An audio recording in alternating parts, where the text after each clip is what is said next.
Affairs and Human Rights already looked into this petition by the honorable member from the County Assembly of El Sos Ward, and that report is before the Senate, and members will be looking at the provisions and the recommendations of that particular report. The Senate Speaker, Honorable Amason Kingi, is in the chambers this afternoon. Allow me to hand over for this live broadcast. Enjoy your viewing.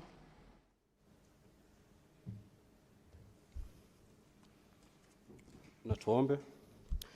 Ewe Mwenyezi Mungu, twakusihi ututazame kwa neema nyingi na baraka, sisi watumishi wako ambao umeridhika kutuita kwa nyadhifa za uongozi katika jamhuri hii yetu.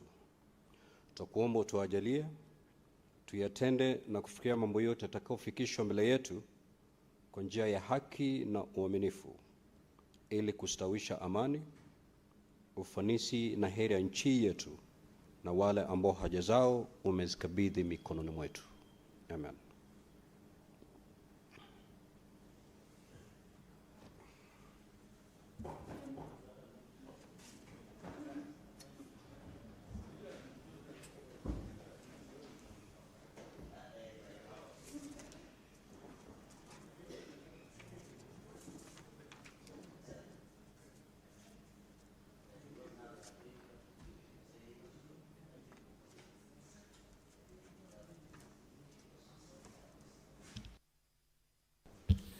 Clerk, do we have quorum?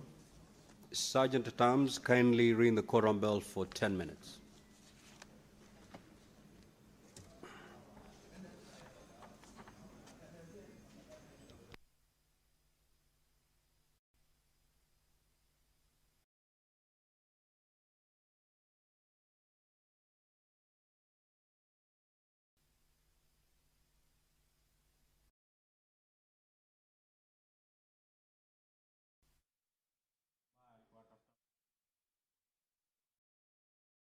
The business of the Senate has commenced this afternoon with the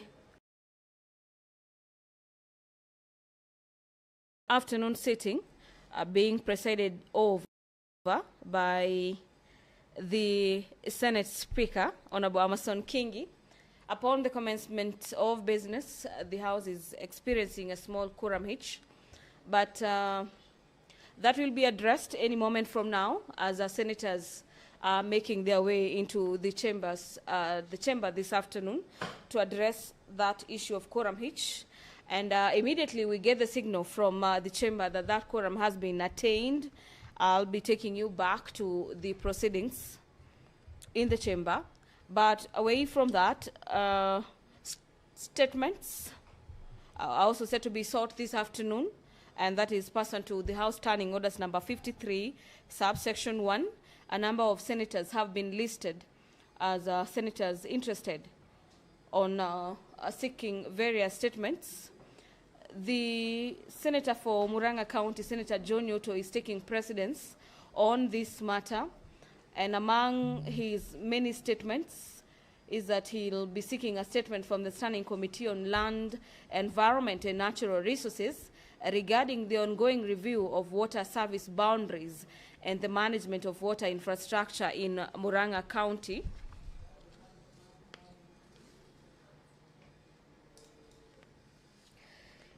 In the statement, the senator wants to understand a number of things, and that statement will be directed to the Committee on Land, Environment and Natural Resources. And the committee will be tasked with a number of things. Among them is to find out the basis upon which the county government of Murang'a County initiated the review and alteration of water service boundaries.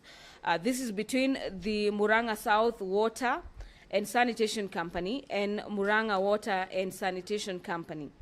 The senator also wants the committee to embark on a fact-finding mission on whether public participation was undertaken in the affected areas. This includes modalities, timelines, and the venues for such engagements, that is, if a public participation was undertaken. He also wants to understand the status of loans acquired by Murang'a South Water and Sanitation Company and the infrastructure developed therefrom. including the application of such loans, the status on the proposed transfer and control of key water infrastructure. This is such as Maragua Dam, and the measures that have been put in place to ensure continued servicing of the financial obligations and the sustainability of the affected water service providers. Order, Honorable Senators, we do have quorum. Been achieved. Allow me to hand over back to the proceedings in the chamber.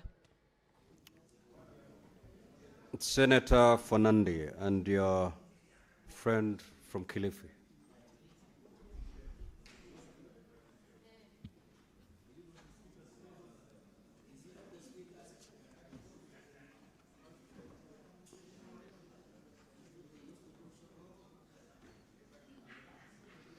Clerk, you may call the first order.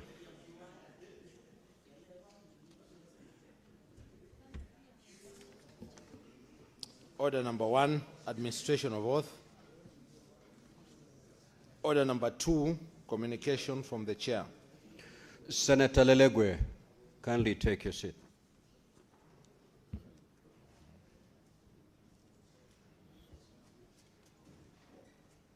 Order number 3, messages.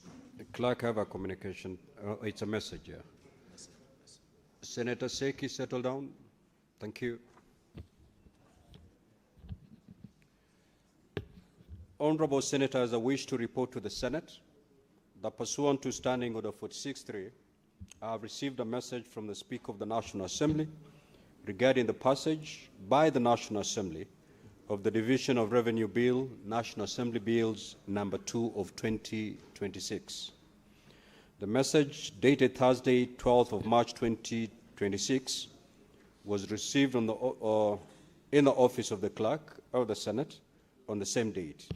Now, pursuant to Standing Order 46.4, I now report the message. Pursuant to the provisions of Standing Order 41.1 and 142 of the National Assembly Standing Orders, I hereby convey the following message from the National Assembly. Whereas the Division of Revenue Bill, National Assembly Bills number 2 of 2026, was published via Kenya Gazette Supplement number 14 of 19th of February 2026 as a bill to provide for the equitable division of revenue raised nationally between the national government and county governments in the year 2026-2027 financial year and for connected purposes. And whereas the National Assembly considered the bill and passed it with amendments on Tuesday, 10th of March 2026 in the form attached hereto, now therefore, in accordance with the provisions of Article 110 of the Constitution and Standing Order 41 and 142 of the National Assembly Standing Orders, I hereby refer the bill to the Senate for consideration. Now, Honorable Senator, Standing Order 163.1 requires that a bill which originates in the National Assembly be proceeded with in the same manner as a bill introduced in the Senate by way of first reading in accordance with Standing Order 144. Accordingly, I direct that the Division of Revenue Bill, National Assembly Bills number 2 of 2026, be listed in the order paper for first reading tomorrow, Wednesday, 18th of March 2026 at 2:30 p.m. Thank you. Next order. Order number 4, petitions. Order number 5, papers. Order number 6, notices of motion.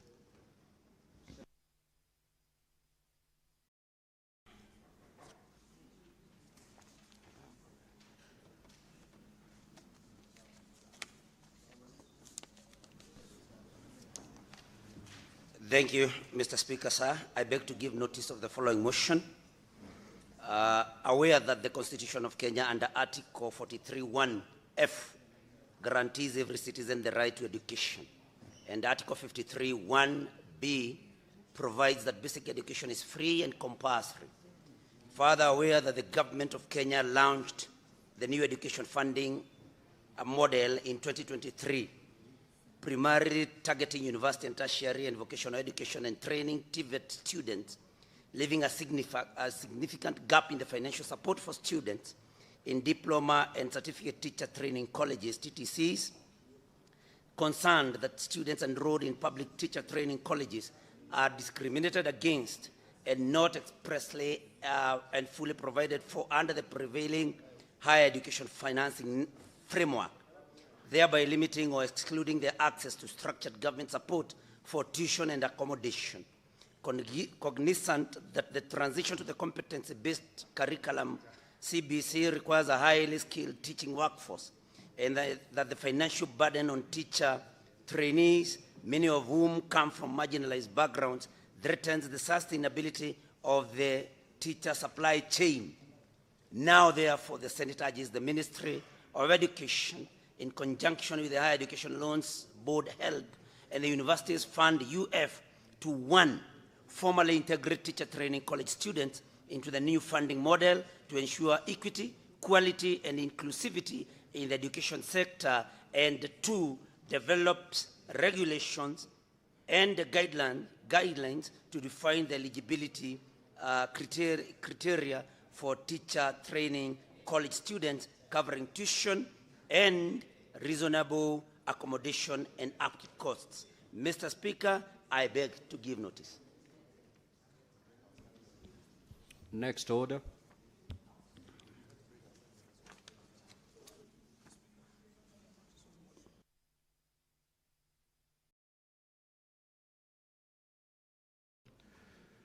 The chairperson, Standing Committee on Delegated Legislation, you have a notice to give.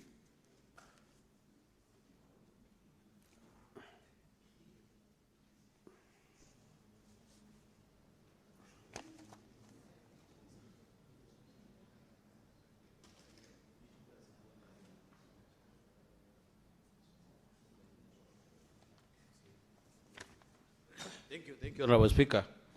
Honorable Speaker, I beg to give notice of motion of extension of the time for consideration of the Sugar General Regulations 2025, legal notice number 167 of 2025, and the Sugar Imports and Exports Regulation 2026, legal notice number 168 of 2025.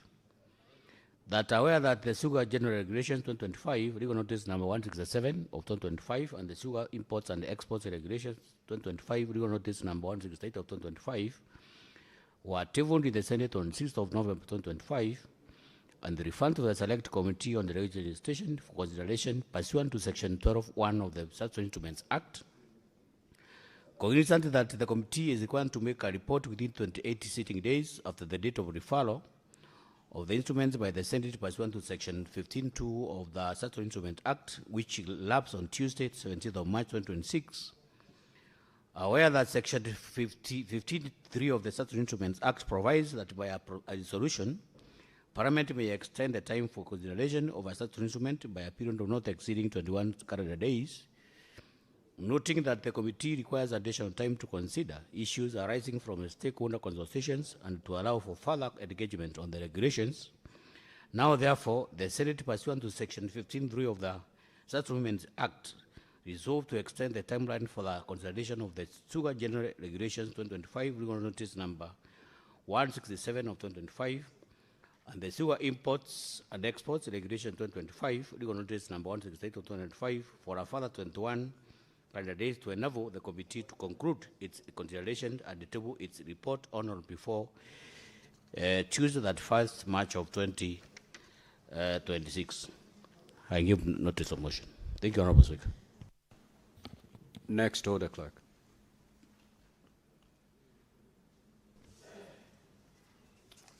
Order number 7, questions and statements. Statements pursuant to Standing Order 53-1. Senator from Murang'a County, the Honorable John Yutu.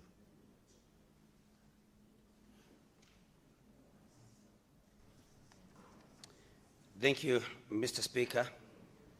Mr. Speaker, sir, I rise pursuant to Standing Order 53-1 to seek a statement from the Standing Committee on Land, Environment and Natural Resources on a matter of county-wide concern regarding the ongoing review of water service boundaries and the management of water infrastructure in Murang'a County, particularly the reported restructuring involving Murang'a South Water and Sanitation Company and Murang'a Water and Sanitation Company, including the status and control of key infrastructure such as Maragua Dam.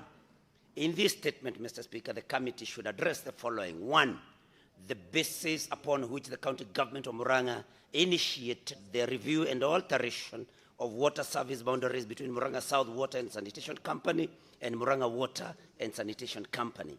Two, whether public participation has been undertaken in the affected areas, including the modalities, timelines, and venues for such engagements.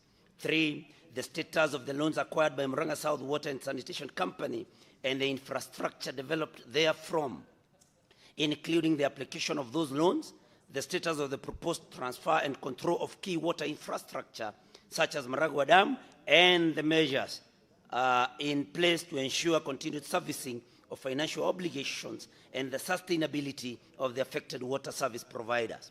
Four, the impact of the proposed boundary changes on consumers in the affected areas, including any changes in connection fees, water tariffs, penalty charges, and other costs that residents may incur under the new service arrangements. And number five, Mr. Speaker, the measures being taken to safeguard the economic and social interests of residents of Murang'a South, including equitable management of water infrastructure developed within their localities, protection of community interests arising from the restructuring, and fair access to employment opportunities. Mr. Speaker, if you allow me, I have a second statement. Mr. Speaker, sir, I rise pursuant to Standing Order 53.1 to seek a statement from the Standing Committee on Labor and Social Welfare on a matter of county-wide concern regarding the utilization of funds allocated for youth and sports development in Murang'a County. Mr. Speaker, sir, the Department of Youth, Culture, Gender and Social Services in Murang'a County allocated approximately Kenya shillings 39 million for recurrent expenditure and Kenya shillings 60 million for development expenditure in the financial year 2023-2024. In the financial year 2025-2026, the department's budget increased to approximately Kenya shillings 92.8 million for recurrent expenditure and Kenya shillings 167 million for development expenditure. Despite these significant allocations, sports facilities across the country remain largely dilapidated, underdeveloped, and in some cases unusable. In the statement, the committee should address the following. One, the budgetary allocations earmarked for sports development in Murang'a County for the financial years 2023-2024 and 2025-2026, including funds allocated for the construction, rehabilitation, modernization, and maintenance of sports facilities, and a breakdown of the actual expenditures. Number two, the number of sports infrastructure projects that were planned, ongoing, or completed during the two financial years, including the project location, allocated budget, contractor, where applicable, and the current status of each project. Number three, the number, location, and current status of all public sports facilities in the county, including stadiums, playgrounds, and training grounds, whether funds have been allocated to their maintenance, upgrade, or expansion, and the steps of the county government in place to urgently rehabilitate and modernize these facilities, including the timelines within which residents can expect tangible improvements. Number four, the reasons why the county government has failed to rehabilitate, construct, or modernize sports facilities across Murang'a County, despite significant development allocations to the department, noting that many existing facilities remain in deplorable condition. And five, the specific programs, initiatives, and investments undertaken by the county government to support youth sports development, nurture sporting talent, and promote organized sporting facilities within the county, including measures put in place to support youth teams, local leagues, and sports associations through equipment provision, training, sponsorship, and facilitation for participation in competitions. I thank you, Mr. Speaker. Senator for Kilifi County, the Honorable Justice Retired Stewart Mazayo. Asante sana mstahiki Spika. Mstahiki Spika, niko na taarifa ambayo nataka iweze kuileta mbele ya bunge la Senate. Mstahiki Spika, nasimama kwa mujibu wa kanuni za kudumu kipengele cha 53 sheria ya kwanza ya kanuni zetu za kudumu katika bunge la Senate kuomba kauli kutoka kwa kamati ya usalama wa taifa, ulinzi na uhusiano wa kimataifa kuhusu jambo la muhimu kwa taifa kuhusu uhifadhi wa miili ya waathiriwa wa janga la Shakahola. Mstahiki Spika, ni jambo la kusikitisha kwamba licha ya ufukuaji wa miili na tafiti za DNA zilizofanywa na serikali, miili ya waathiriwa imeendelea kuhifadhiwa kwenye makonteina ya muda katika hospitali ya kata dogo ya Malindi. Familia za waathiriwa hao bado hazijapata nafasi ya kupumzisha wapendwa wao katika miaka mitatu baada ya janga la Shakahola. Hali hii imekuwa chanzo cha taharuki na hatari za kiafya kwa wakazi na wahudumu wa hospitali hiyo. Bwana Spika, katika kauli hiyo, kamati inapaswa kuangazia masuala yafuatayo: idadi ya miili ya waathiriwa iliyobaki, wale wa Shakahola, ambayo bado inahifadhiwa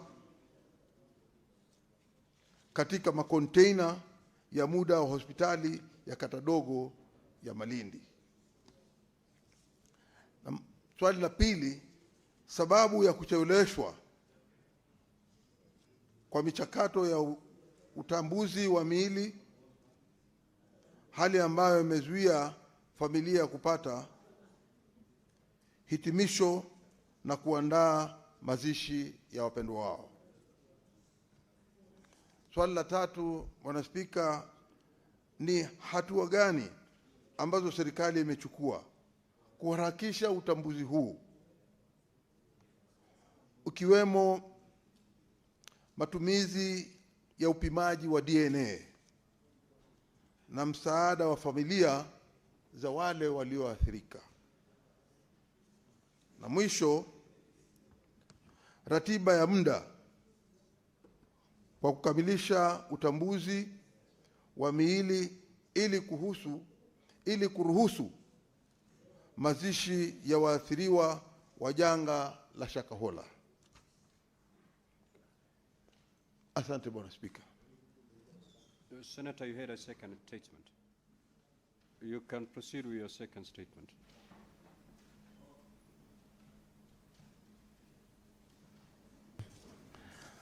Asante tena mstahiki Spika kwa kulipa nafasi hii. Swali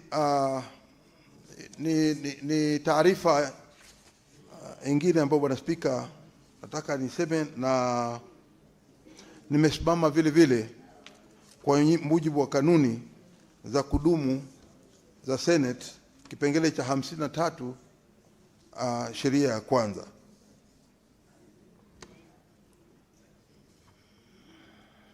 Taarifa ambayo nataka ni kutoka kwa kamati ya kudumu ya ardhi, mazingira na mali asili kuhusu uharibifu ama uchafuzi wa mazingira kutokana na uchimbaji wa madini ya titani, yani titanium, katika eneo la Nyari lililoko kata ndogo ya Ganze,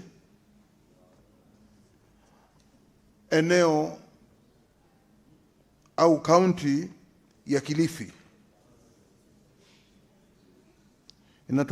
ambayo inatekelezwa na kampuni inaitwa Shanichi Jiani Mining East Africa. Mheshimiwa Spika, Katika taarifa hiyo, kamati hii izingatie yafuatayo. Ya kwanza, dadisi iwepo leseni iliyotolewa kwa kampuni ya Shanichi Jialin Mining East Africa ilifuata taratibu zote za kisheria na za kimazingira. Swali la pili,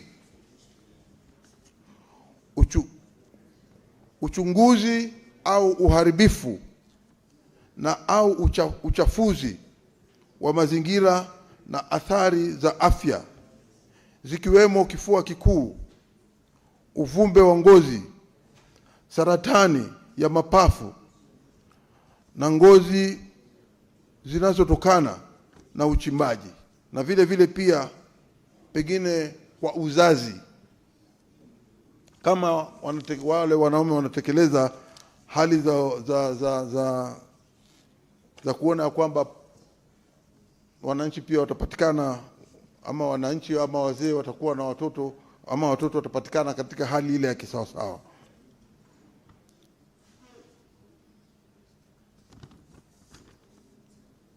Swali la pili,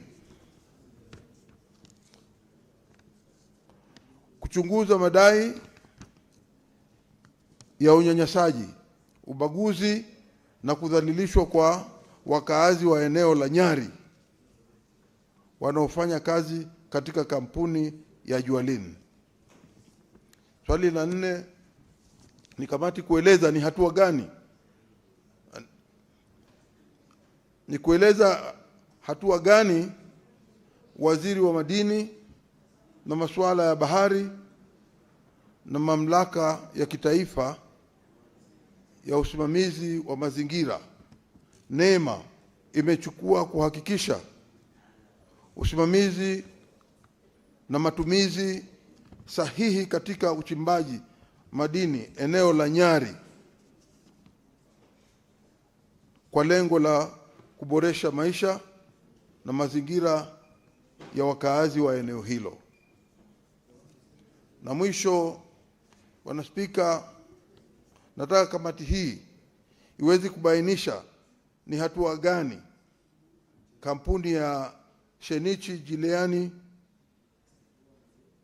Mining East Africa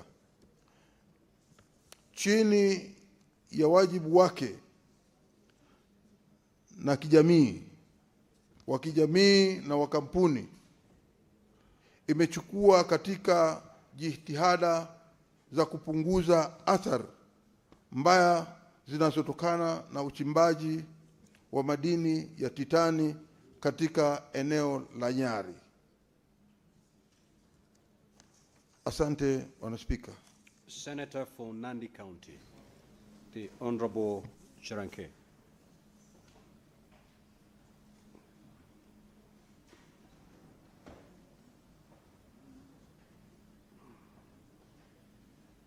Thank you, Mr. Speaker. Sir, allow me to read my two statements. Let me start with the first one.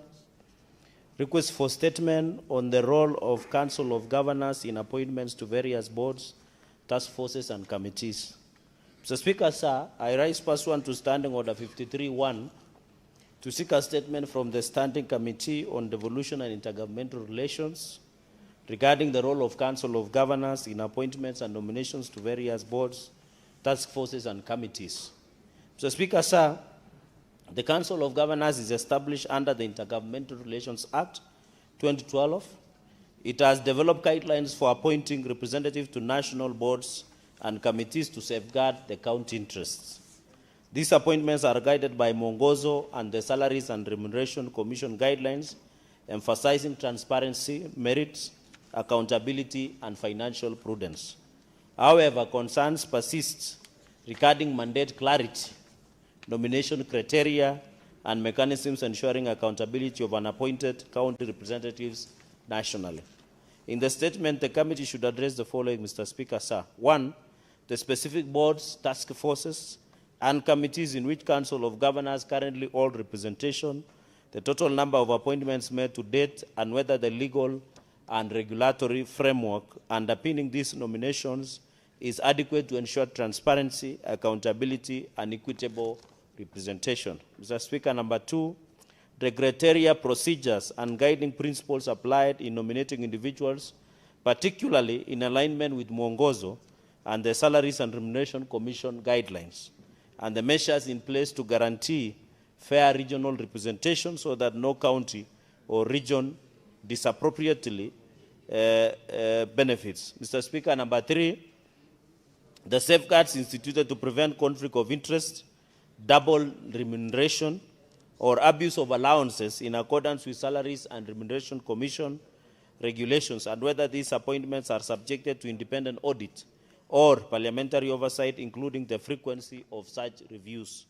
Mr. Speaker, number 4, the mechanisms established to ensure transparency, accountability, and equitable representation across all 47 counties, and the reporting requirements imposed on nominees to demonstrate effective representation of county interest. And finally, Mr. Speaker, on this statement, the measures used to evaluate the performance and effectiveness of nominees and the project impact of the Council's representation on strengthening devolution, particularly in key sectors such as health, water, education, agriculture, finance, and infrastructure. Mr. Speaker, with your indulgence, let me proceed to my second statement. Request for a statement on the brutal police shooting at the University of Nairobi Kikuyu campus.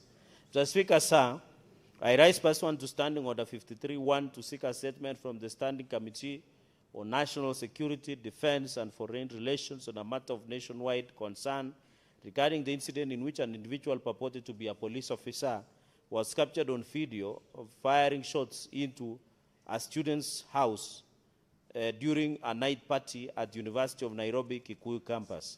Mr. Speaker, sir, the individual armed with rifle was recorded attempting to force entry into the students' residences, issuing threats and subsequently discharging his weapon inside the premises. This act has sparked outrage among students and the public and parents, raising serious questions about law enforcement conduct, accountability, and safety of learners or students in secure educational environment. This incident is not isolated, but appears to be part of recent string of police abuse of power and brutality witnessed across the country, undermining the public trust in law enforcement and threatening constitutional rights of security to citizens. Mr. Speaker, sir, the committee should do the following, address the following. 1, whether the individual involved in the University of Nairobi Kikuyu campus incident has been identified, suspended, or placed under investigation, and the immediate actions taken by the relevant authorities following the incident.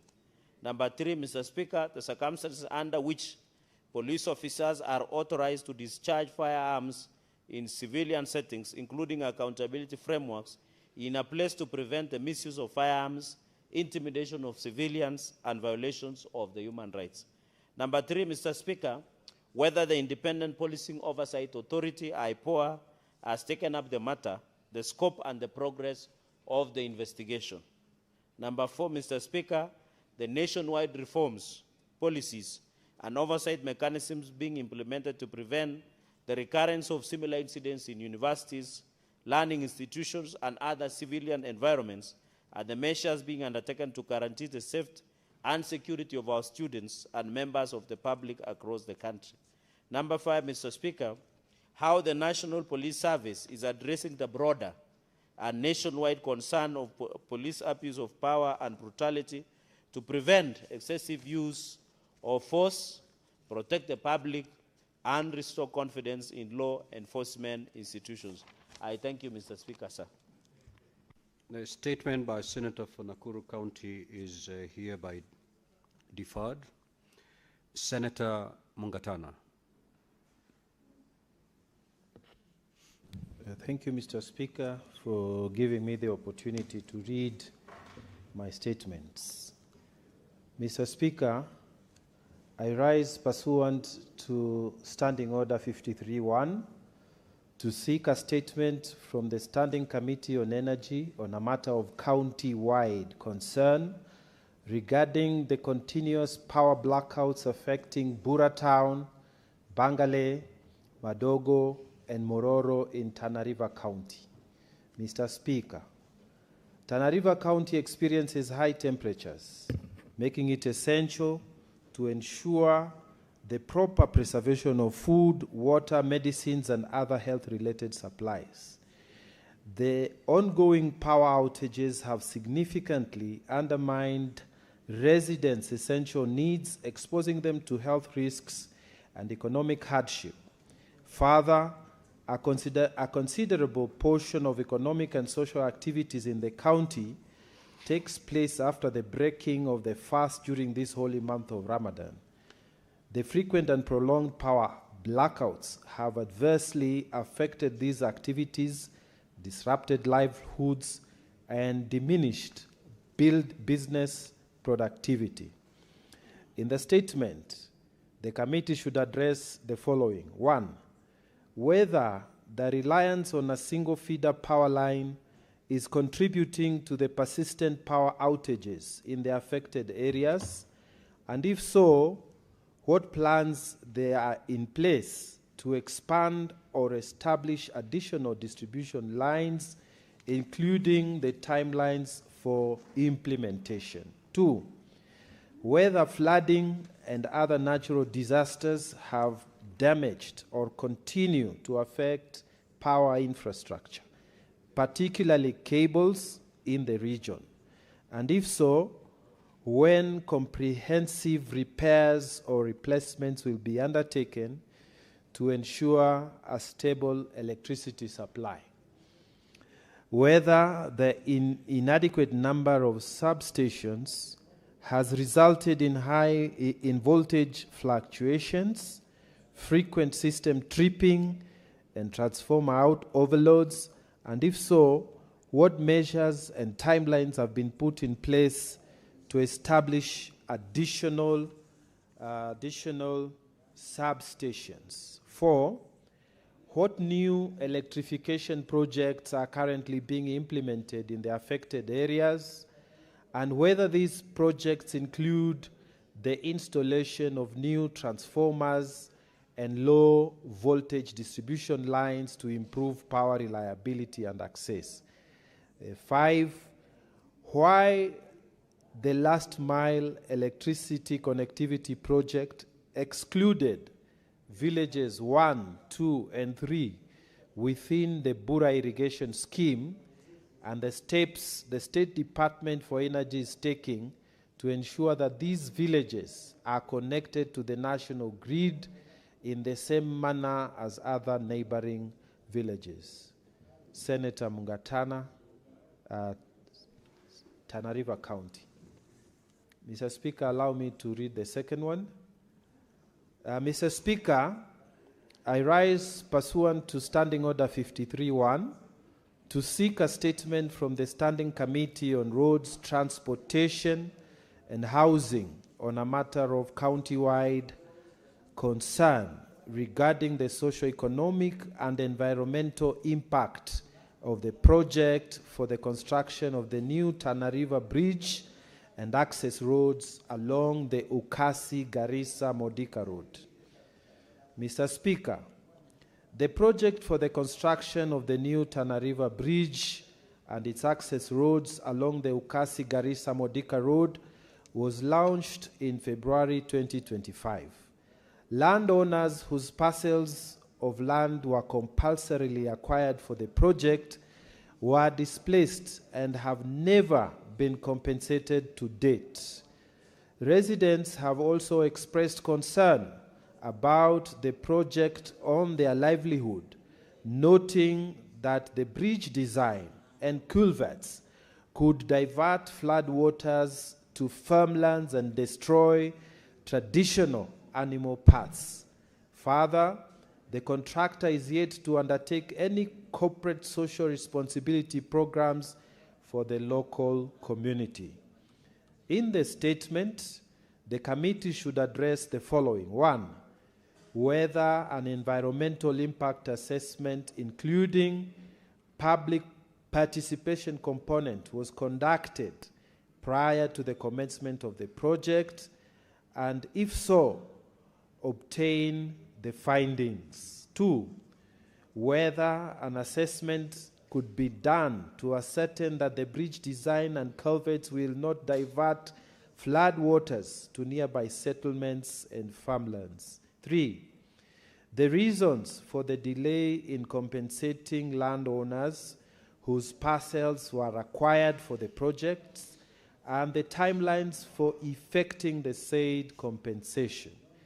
4, the reasons for the failure by the contractor to undertake any corporate social responsibility programs on the side of Tana River County for the local community. Senator Dr. Danson Mungatana, Senator Tana River County. Thank you, Mr. Speaker. A statement pursuant to Standing Order 56-1A. The Chairperson Standing Committee on Land, Environment and Natural Resources.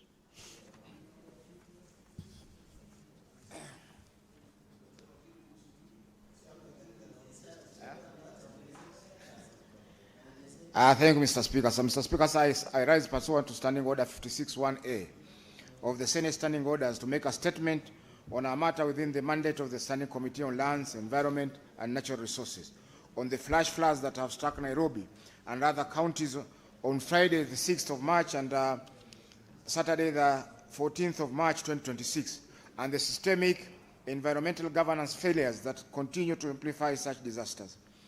Mr. Speaker, sir, the flash floods of the 6th of March 2026 claimed a total of 42 lives nationally, with 26 fatalities recorded in Nairobi alone, displaced upwards 50,000 residents across multiple counties, and resulted in the destruction of property, livestock, agricultural land, and critical public infrastructure.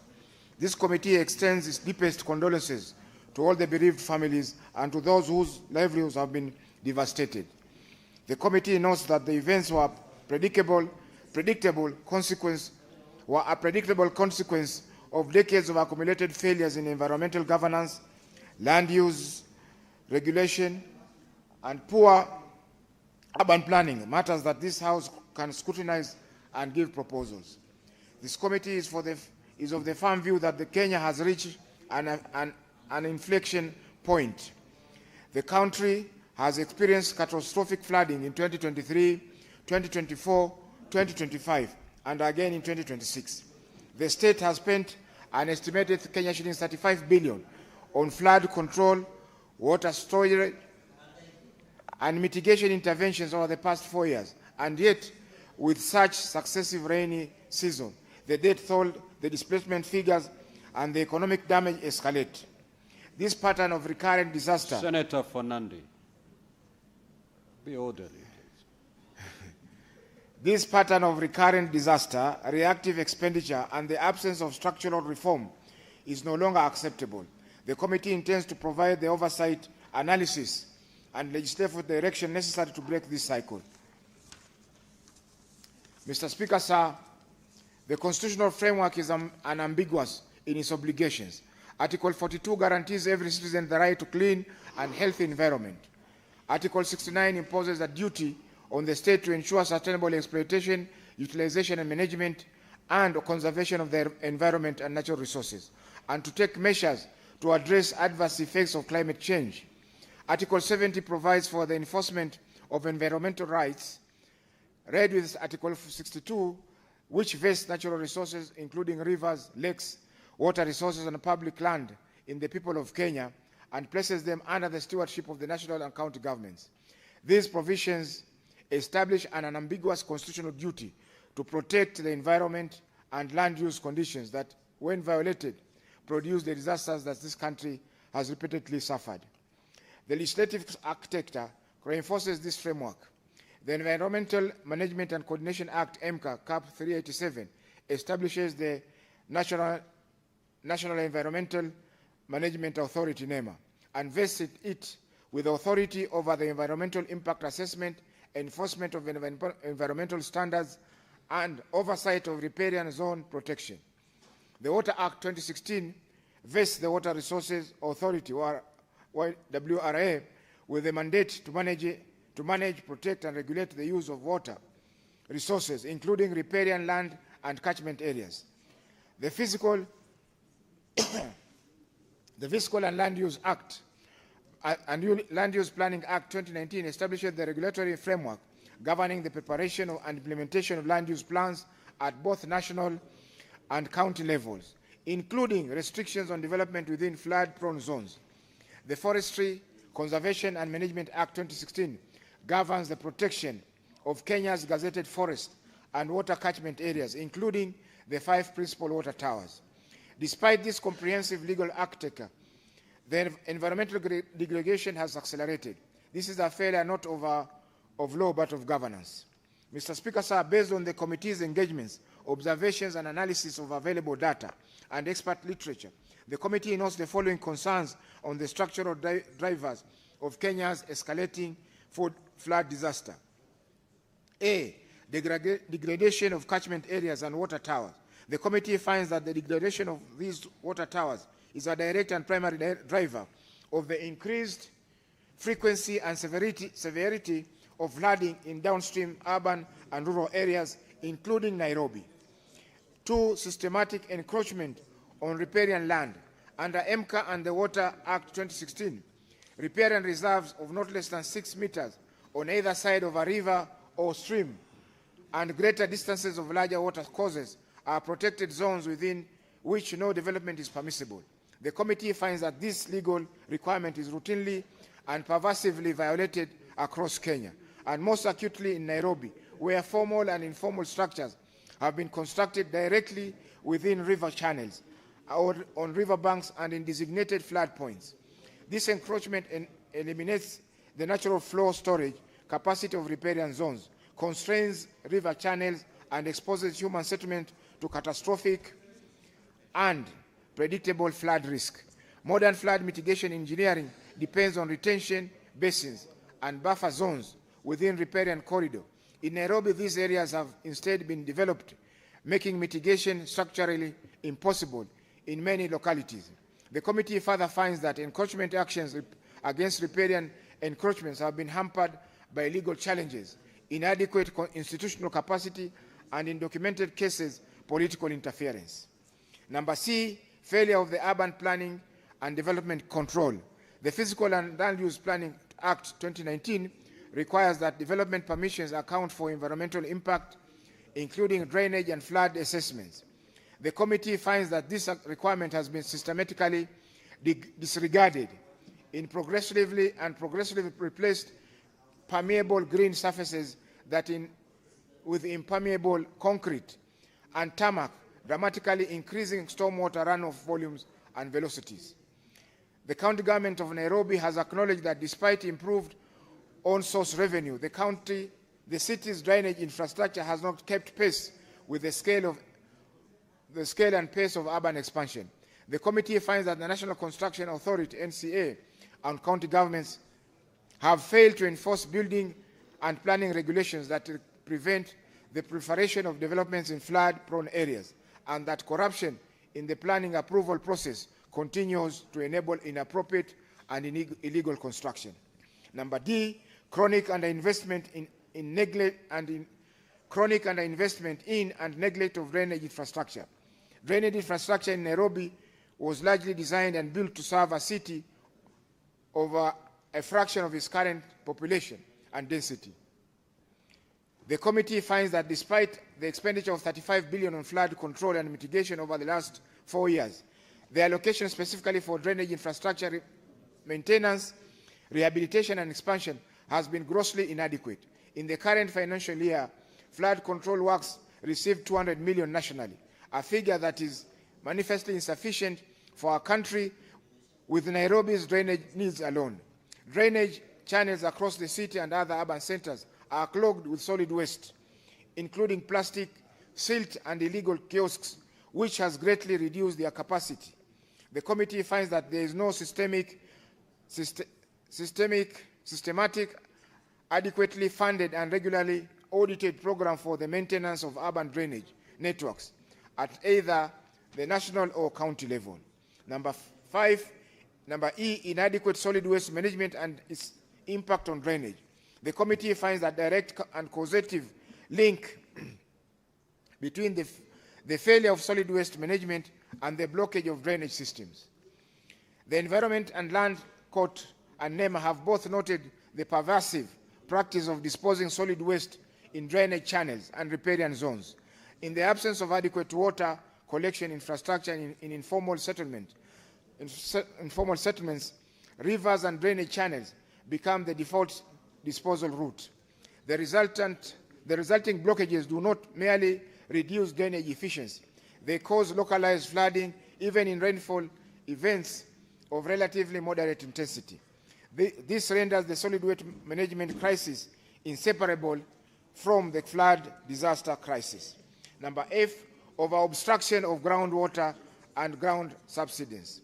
The committee notes that expert findings that Nairobi chronic water supply shortages have driven proliferation of boreholes across the city, leading to the over-obstruction of groundwater at rates that have dramatically lowered the underground water table levels. The resulting aquifer compression, compounded by the weight of structures built above, have produced measurable ground level subsidence in multiple parts of the city. This creates artificial topographic depressions where stormwater accumulates and cannot drain, significantly amplifying the impact of flooding in those areas. Number G, inadequate early warning and disaster preparedness mechanisms. The Kenya Meteorological Department issued a heavy rainfall advisory number 2 of 2026 and provided advance notice of the intense rainfall events of 4th to the 9th of March 2026. The committee finds that while the technical capacity of weather forecasting exists, the institutional framework mechanism for translating early warnings into timely and effective community-level preparedness and evacuation actions remains severely deficient. There is no functioning national framework that operationalizes the link between meteorological advisory and coordinated and preemptive action by NEMA, county government, and the emergency response agencies to protect communities known to be at an elevated risk. Elevated risk. Mr. Speaker, sir, flooding which arises from degraded catchments, encroached riparian zones, collapsed drainage system, and absent enforcement is preventable. This committee will pursue this matter and will report back to the House in due course. I thank you, Mr. Speaker, sir. Now, statements pursuant to Standing Order 57-1, the Senate Majority Leader.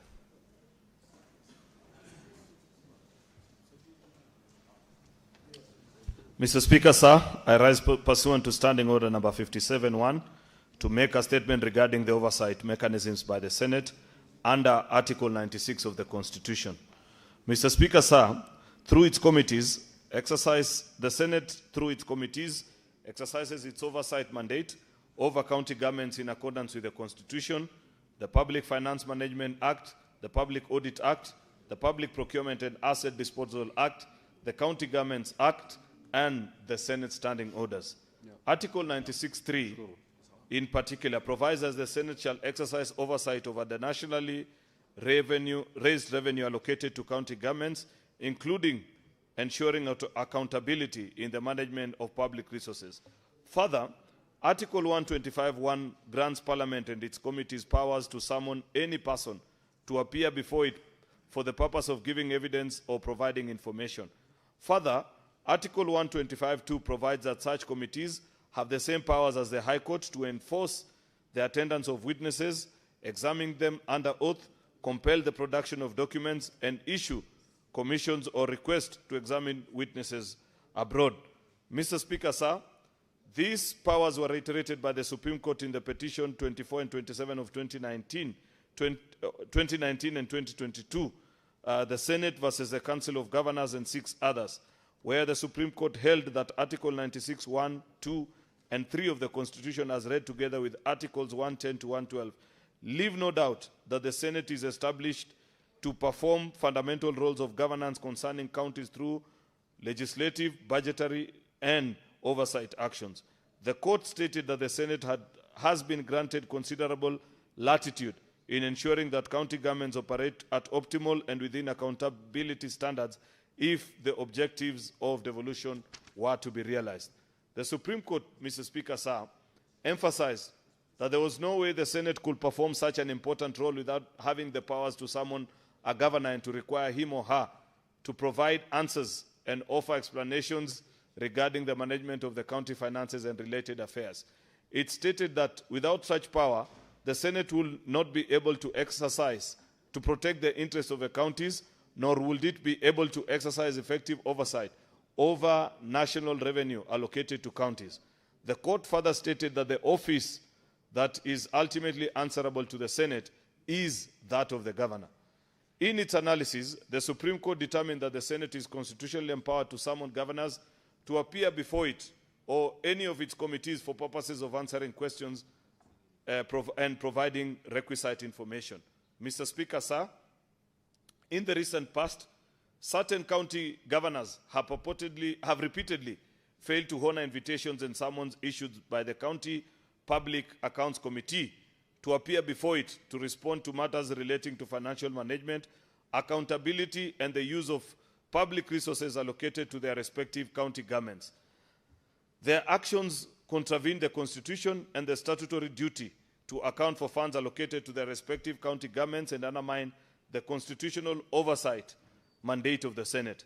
It weakens accountability in the management of public resources, contrary to the national values and principles of governance under Article 10 of the Constitution and principles of public finance under Article 201A of the Constitution, which requires openness and accountability. Mr. Speaker, sir, this disregard of the Senate invitations and summons sets a bad precedent and threatens to erode the principles of transparency, accountability, and respect for our constitutional institutions. The Senate will continue to discharge its oversight mandate as enshrined in the Constitution and will proceed to confirm audit reports even when governors fail to appear and forward their findings to the relevant government agencies for appropriate action. Mr. Speaker, just to provide context to this statement, is that I am deeply concerned following what is happening at our County Public Accounts Committee. And as leader in the House, Mr. Speaker, I felt compelled to issue this statement just to reaffirm that this position of the Senate is not only provided for constitutionally, but has been affirmed by none other than the highest court in the land, of the powers of the Senate, Mr. Speaker, to call on to governors to appear before our committees and give account of how they have utilized the resources that have been sent to them. This afternoon, Mr. Speaker, you have just informed the House of the passage of division of revenue. You know how hard this House works, Mr. Speaker, to ensure that we equitably resource our counties to perform their functions. It cannot be that at the whims of governors, Mr. Speaker, they can sit purportedly at a legal gathering in Kilifi and decide not to appear before county government, before the County Public and Accounts Committee, Mr. Speaker. Mr. Speaker, Mr. Speaker, I beg for your attention because this is extremely important. You have it, Majority Leader. Thank you, Mr. Speaker. You did give a reply to the county governments on the illegal instructions that they tried to give to the Senate while in Kilifi, Mr. Speaker, of their failure to appearance until certain matters that they hold against the committee are resolved. And we made it abundantly clear in this House, Mr. Speaker, that appearance before this House is not a buffet that you cherry pick, that I want to take this one, I will leave this other committee, that governors must appear before this particular House. Now that certain governors have chosen, Mr. Speaker, because we must set it on record, that there are governors that have gone ahead and appeared before County Public and Accounts Committee, but there are those that have seen the perfect opportunity to dodge responsibility of responding to how they have utilized resources, Mr. Speaker. I want to request, Mr. Speaker, and this be the position of all of us collectively, Mr. Speaker.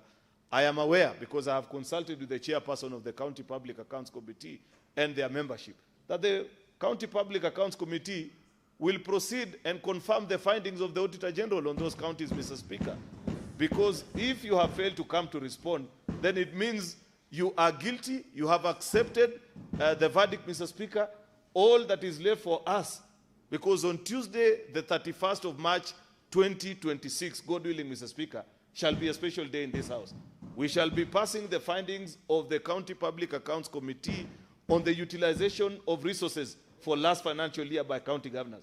Those that have come before Public Accounts Committee and presented their responses, Mr. Speaker, will get a fair hearing. If you choose to waive the right to appear, Mr. Speaker, then it means you agree with the Auditor General, and therefore what will be left of us is to follow the findings of the Public Accounts Committee, which is to direct that EACC recovers the money, DCI arrests those that have disappeared with public resources, Mr. Speaker, and we move on to the next financial year. That is the import of this statement, and I hope every governor in the Republic of Kenya understands that position. I thank you, Mr. Speaker.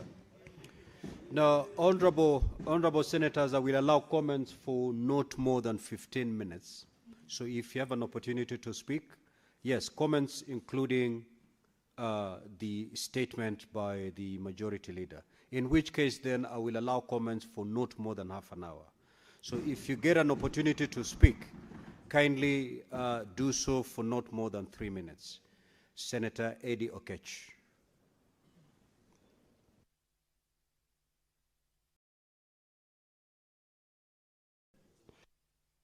Chair, I just wanted to follow up very quickly on the majority leader that the moment we accept... Senator Eddie, just take your seat. I'll allow you to make your comments. We have guests that have been seated for quite some time. Let me acknowledge their presence, and then we can proceed with the comments.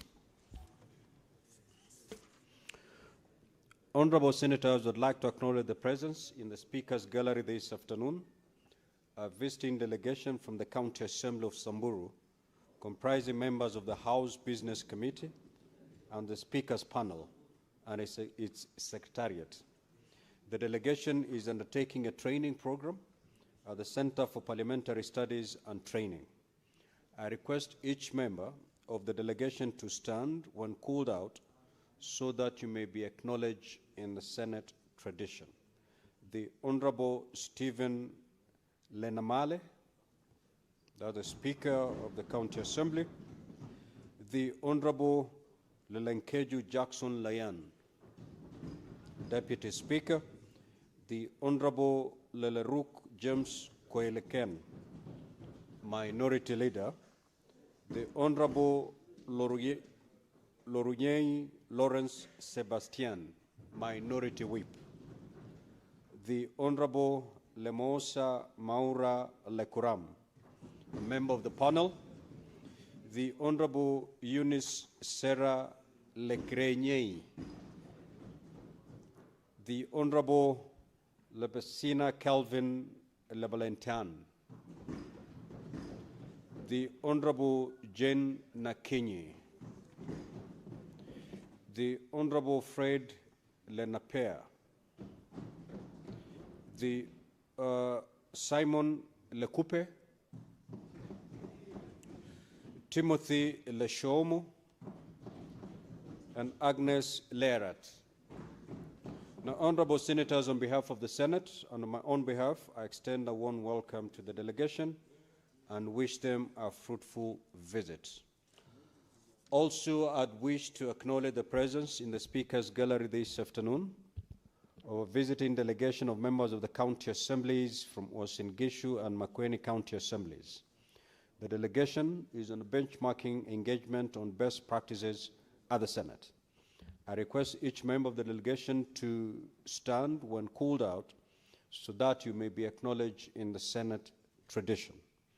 The Honorable Julia Sang. The Honorable Robin Tobosei.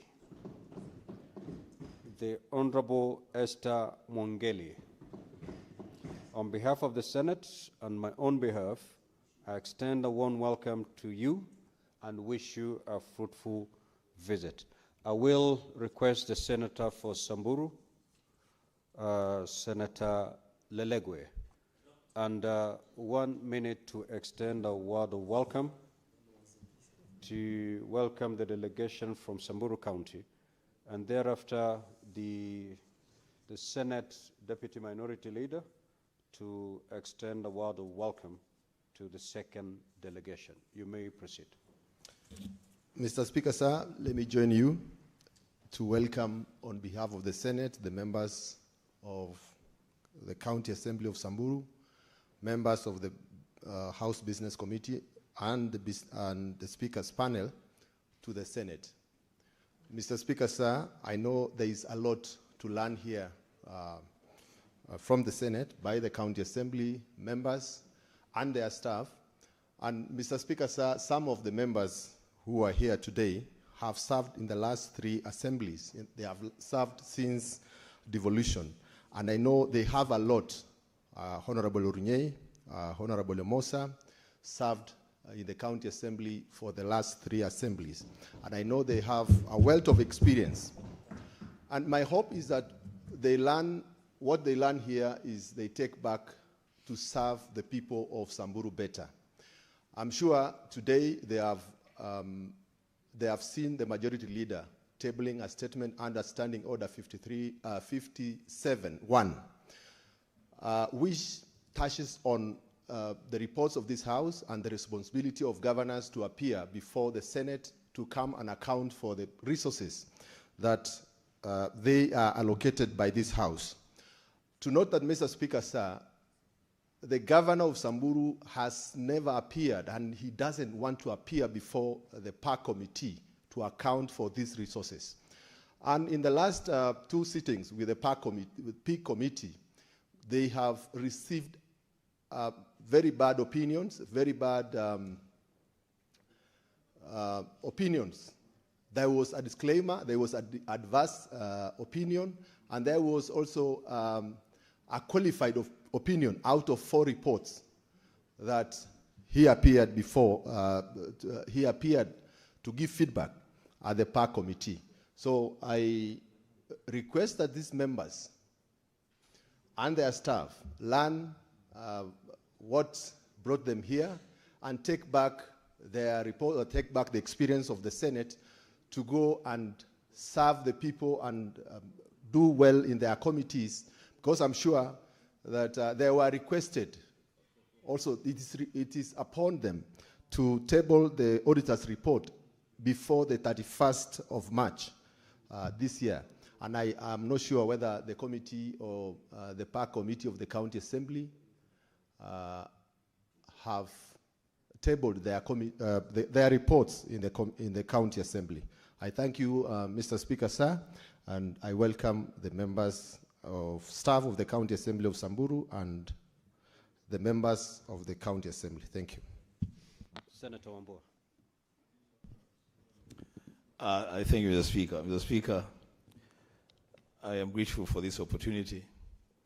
I wish the Senator for Uasin Gishu was here to see how peacefully the County Assembly members from his county are seated with the representative from the County Assembly of Makueni. That is how things used to happen before Senator Cheruiyot became the majority leader and I joined the minority leadership. But I'm hoping that going forward, the relationships will normalize. Mr. Speaker, I want to join you again and my colleagues in welcoming that delegation and just make a point, Mr. Speaker. The chair of the County Public Accounts Committee is in the House, and a report has been, a statement has been tabled by the majority leader on appearances of governors before the County Public Accounts Committee. Makueni County, Mr. Speaker, is the only county in the year 2024-2025 Senator that Enoch, yes. You'll have an opportunity to say all that. Mr. Speaker, I just wanted to say that for the benefit of the representative from the Assembly, because their county government has done extremely well. And even the Assembly appeared last week, and they did extremely well. What I don't know, Mr. Speaker, is whether I can say the same thing for the governor of Uasin Gishu. But because you have assured me that I'll have an opportunity to say those things, Mr. Speaker, I will apply myself fully to that invitation, and I'll do it, Mr. Speaker. With those remarks, I say welcome. Senator Hezana. Thank you, Mr. Speaker. I had just wanted to raise a point of information, but I didn't want to shout. because my governor has not refused to appear before the committees. Indeed, the last time he appeared before the PIC committee, I was there, and Mr. Speaker, he had mentioned that there is a need to have different... Senator Hezena, order, honorable senators, order, honorable senators, order, honorable senators. Senator Hezena, you belong to the Samburu delegation, and that's why I give you 1 minute to extend a word of welcome. That's it.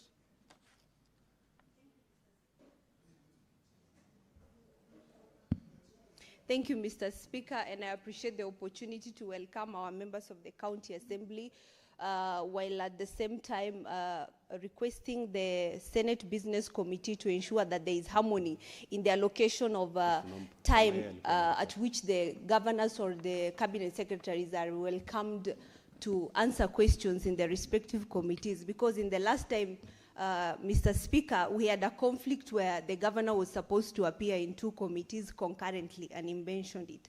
Otherwise, I welcome my county assembly, and I hope you learn a lot from this house, and I know one day that you'll have the privilege to serve here and understand how the business of the day is carried. Thank you, Mr. Speaker.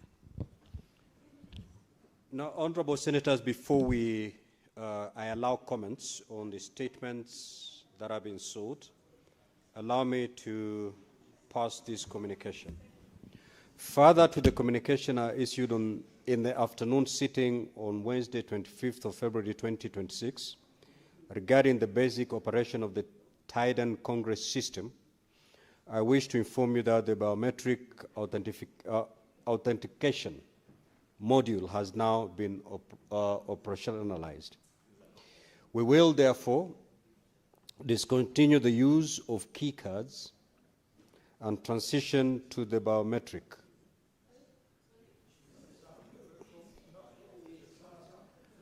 For sign-in and attendance recording in plenary proceedings from Tuesday, 24th of March, 2026. Kindly note that after the transition, you will be required to sign in with your biometrics whenever you are present for your attendance to be recorded. For the avoidance of doubt, any senator that will attend a sitting and not sign in to the system will be marked absent. And therefore, honorable senators, an IT desk has been set up right outside the chamber to facilitate the registration of your biometrics ahead of the transition. Kindly ensure you pass by the IT desk and have your biometrics registered before the sitting on Tuesday, 24th of March, 2026. I thank you. Senator Eddy, you may now proceed with your comments.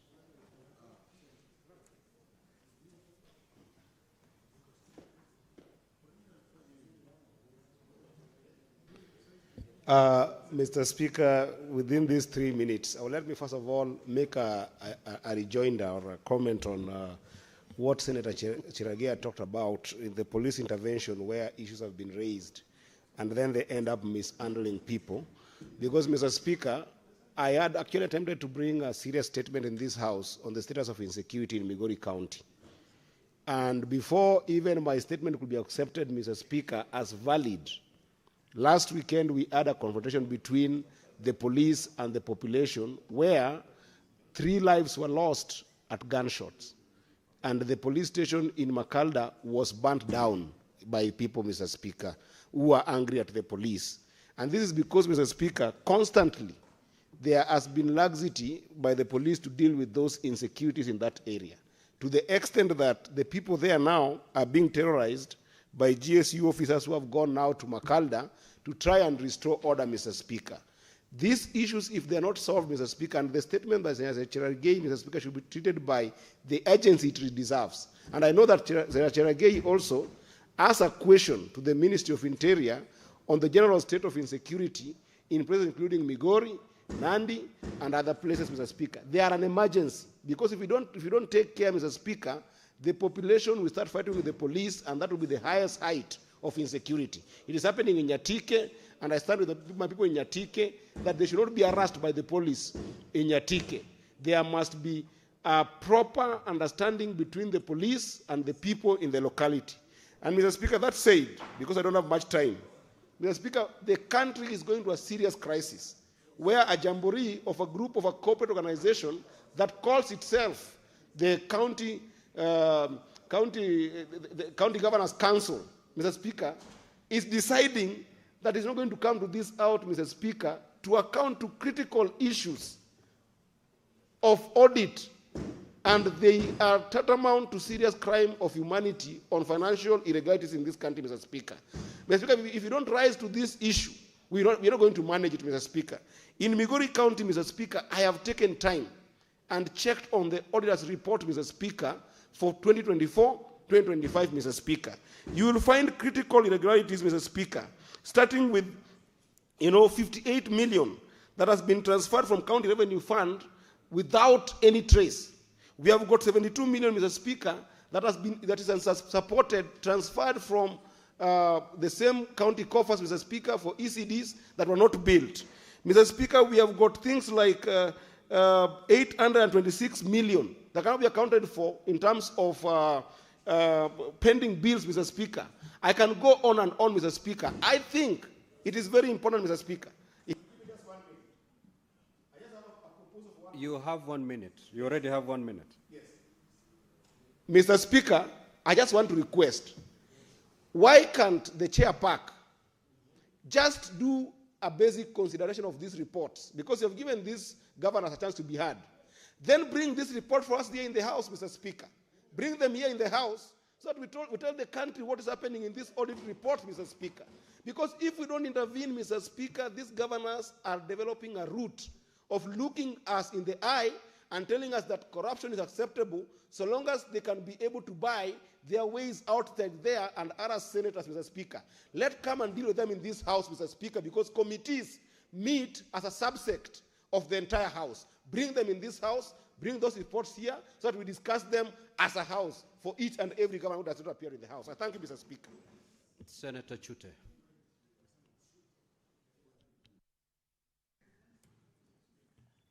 Shukrani sana Mheshimiwa Spika. Mheshimiwa Spika, hata ingawa sitaongea ile Kiswahili sanifu kama ndugu yangu Senator Madzayo. Mheshimiwa Spika, Senator Madzayo ameleta taarifa muhimu sana. Mheshimiwa Spika. Mheshimiwa Spika, mambo ya Shakahola miaka 3 sasa, maiti inawekwa kwa magunia, inawekwa kwa container. Mheshimiwa Spika, komiti ambayo inahusika ingefaa kufika kule waone kitu gani inaendelea kule, ndio waje hapa kwa bunge watueleze ni kitu gani wameona na hatua gani itachukuliwa. Mheshimiwa Spika, wale watu kwa mila ya Kiafrika, kawaida wa Afrika wanaheshimu maiti. Mheshimiwa Spika, Shakahola wamewacha kuheshimu maiti. Polisi ya Kenya, Mheshimiwa Spika, wamewacha kuheshimu maiti kabisa. Na mahospitali ya Kenya wamewacha kuheshimu maiti. Mheshimiwa Spika, hospitali wakati mtu amekufa wakidai pesa wanaweka maiti kama rahani. Paka hiyo maiti ilipiwe, paka ndururu ya mwisho haitatoka hapo. Mheshimiwa Spika, maiti kama haijalipiwa inatolewa mahali mashini inawekwa. Kwa Kiswahili kidogo inanisumbua, lakini mahali inawekwa inahifadhiwa maiti, wanatolewa wanawekwa kwa floor, kwa ardhi huko chini. Mheshimiwa Spika, kwa sababu hajalipa pesa kwa sakafu. Mheshimiwa Spika, asante sana. Mheshimiwa Spika, polisi wanaua mtu ako hai, anatolewa uhai yake, badala ya kupeleka mochari wanaweka ndani ya visiwa huko mahali inatupwa ndani ya matakataka. Mheshimiwa Spika, Mheshimiwa Spika, Kuna juzi kijana kutoka Moyale aliuawa. Mtu wako hai, kijana mdogo, wako na watoto. Badala ya polisi wameua, wachukue maiti, wahifadhi vizuri, Mheshimiwa Spika, wametupa yeye ndani ya msituni na amechomwa, amewekwa vibaya sana. Honorable Speaker, committee ambayo inahusika na hiyo, naomba hawa wasiende Shakahola peke yake, waangalie mambo ya polisi pia. Unakumbuka Mheshimiwa Speaker, vijana wetu wengi wametupwa ndani ya bahari, ndani ya maji, Malaga. Wafanye chunguzi hata hiyo, Mheshimiwa Speaker. Kwa hayo machache nasema Senator for Nairobi County, City County, Senator Edwin Sifuna.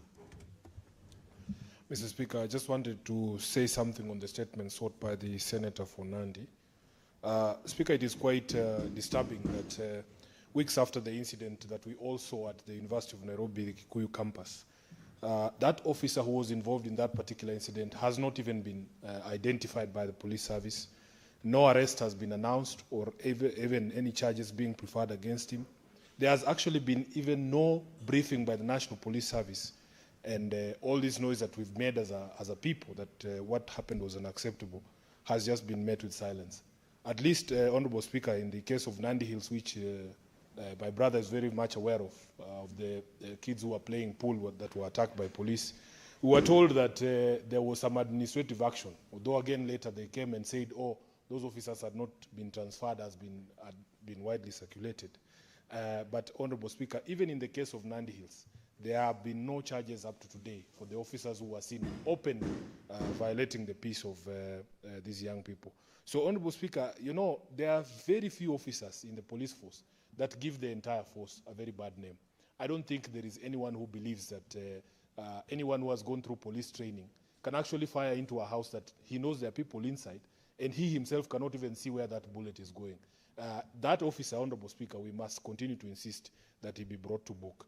Secondly, Honorable Speaker, I want to thank the Majority Leader and the leadership of this House, including the Speaker, for the confidence that you have demonstrated or shown towards the County Public Accounts Committee in our quest to bring governors to account. I also want to make it clear, Honorable Speaker, that not all county governors are refusing to appear before the committee. There are just a few notorious ones. And in fact, Honorable Speaker, I will be challenging my chair to give the top 5 most notorious county governors. They are the ones inciting the other people. Can you imagine, Honorable Speaker, we had a situation last week where a governor who chose to attend kept us waiting there because she was on phone with the chairperson of the Council of Governors, being threatened that if you proceed with that meeting, that there is going to be undisclosed consequences, Honorable Speaker. And it is the most shameful thing, something that I'm very ashamed of, that the chair of the Council of Governors is elected on ODM, for which I'm the Secretary General. I'm extremely embarrassed, Honorable Speaker, because ODM is known for being the party that supports devolution and transparency in use of public resources. How can somebody who calls himself a member of ODM champion such impunity? Speaker, just the way they gave the country 4 names of the notorious governors, we are going to go and do a top 5. And chair, usitishwe na mutu. Mr. Speaker, I want the chair to bring that motion that we had agreed should be brought here so that we stop funds going to some of these people's counties so that they can appear. In fact, yesterday, Honorable Speaker, my own county governor here, Governor Sakaja, was one of those who was scheduled to appear before the committee. And Senator Sifuna, conclude in a minute. He failed to appear, Honorable Speaker, and the most unfortunate part is that when I came from Meru on Sunday evening, I found businessmen who do their trade on Road A in industrial area. They were waiting for me in my house, Honorable Speaker, because their premises are flooded. I had assured them that they did not worry. The governor would be before the committee the next day. I would ask those questions on their behalf. He didn't show up, so I didn't get to ask them. At this rate, Honorable Speaker, I wish there was a way for the committee to be told where these governors live. We want to go to their homes. The way those businessmen are coming to our homes, Honorable Speaker, we have to take our committee sittings into these governors' houses because now it is becoming too much. And I want to confirm that the governor of Samburu is one of those. In fact, there is an arrest warrant pending. An arrest warrant pending for the governor of Samburu. So nobody should tell this house that, oh, he has other things to do or that he has not refused to come. And we want the IG of police to make good his promise to this house to bring that governor before the Senate, followed by Governor of Nairobi, the Honorable Sakaja. Thank you, Honorable Speaker. Senator Fernandez. Senator Fernandez.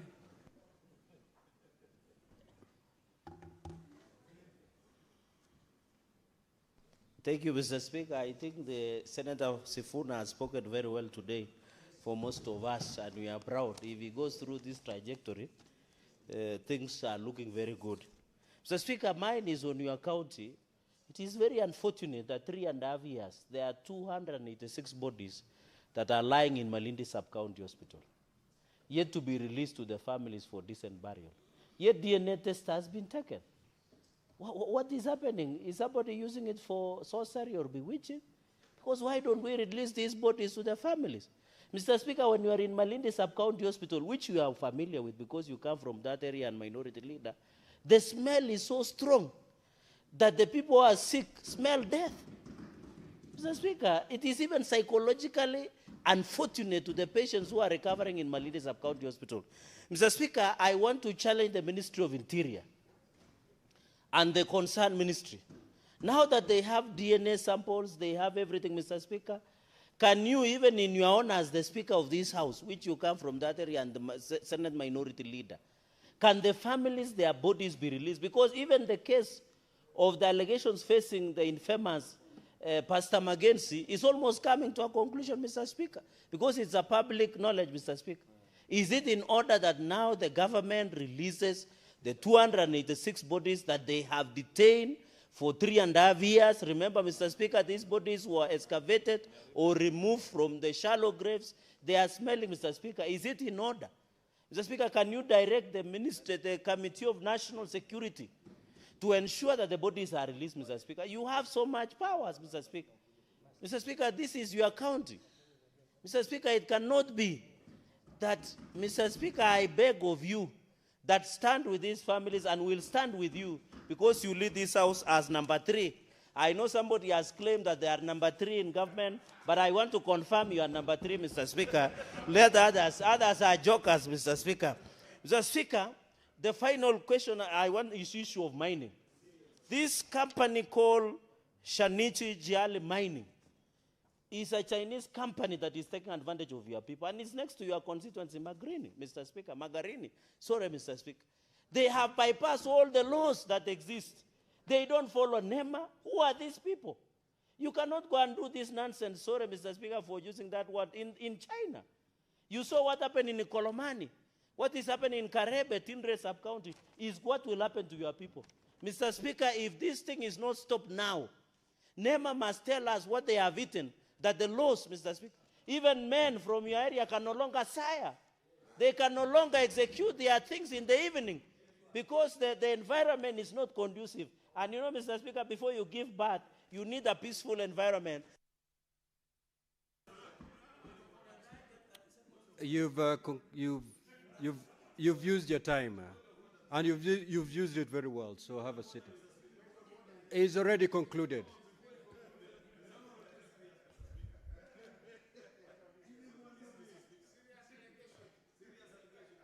Yes, Senator for Kericho. Mr. Speaker, you must give me, because this also concerns you, because you are equally from Kilifi. And you have heard the Senator for Nandi make very grave allegations against men from Kilifi, Mr. Speaker. And to confirm the worst, Mr. Speaker, the leader of minority, who is a senator for Kilifi, was cheering and stamping his feet, Mr. Speaker, when the Senator for Nandi said men from Kilifi can no longer perform their duties, Mr. Speaker. Is it in order for the Senator for Nandi to confirm, yet we know, Mr. Speaker, that number one, he doesn't come from Kilifi.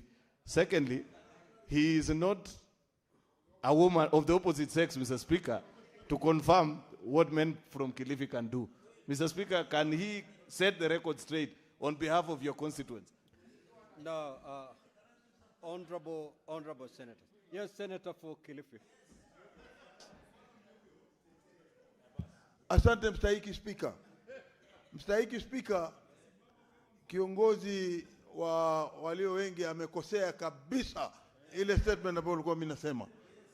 Ni kwamba ikiwa kuna mambo ya mavumbi, ikiwa kuna mambo ya TB, wewe utakuwaje mgonjwa alafu useme unataka kuzaa? Utazaa namna gani? Kama nguvu hakuna kwenye mwili. Kwa hiyo tunasema wale wa Chinese wako kule ile kazi wanaofanya ni kazi mbaya ya kuchimba mashimo, kutoa rasilimali zetu, na hatimaye watu wetu kuumia, kuathirika na yale mavumbi wanayotoa wakiwa wanafanya ile shughuli, alafu ndio wanashindwa kufanya kazi. No, order, honorable senators. Let us rest that matter there. Okay, it is only a medical doctor who can confirm those statements. Senator Oburu.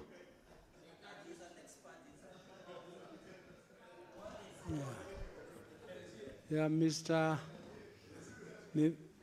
Speaker, sir, I stand to contribute to the issue of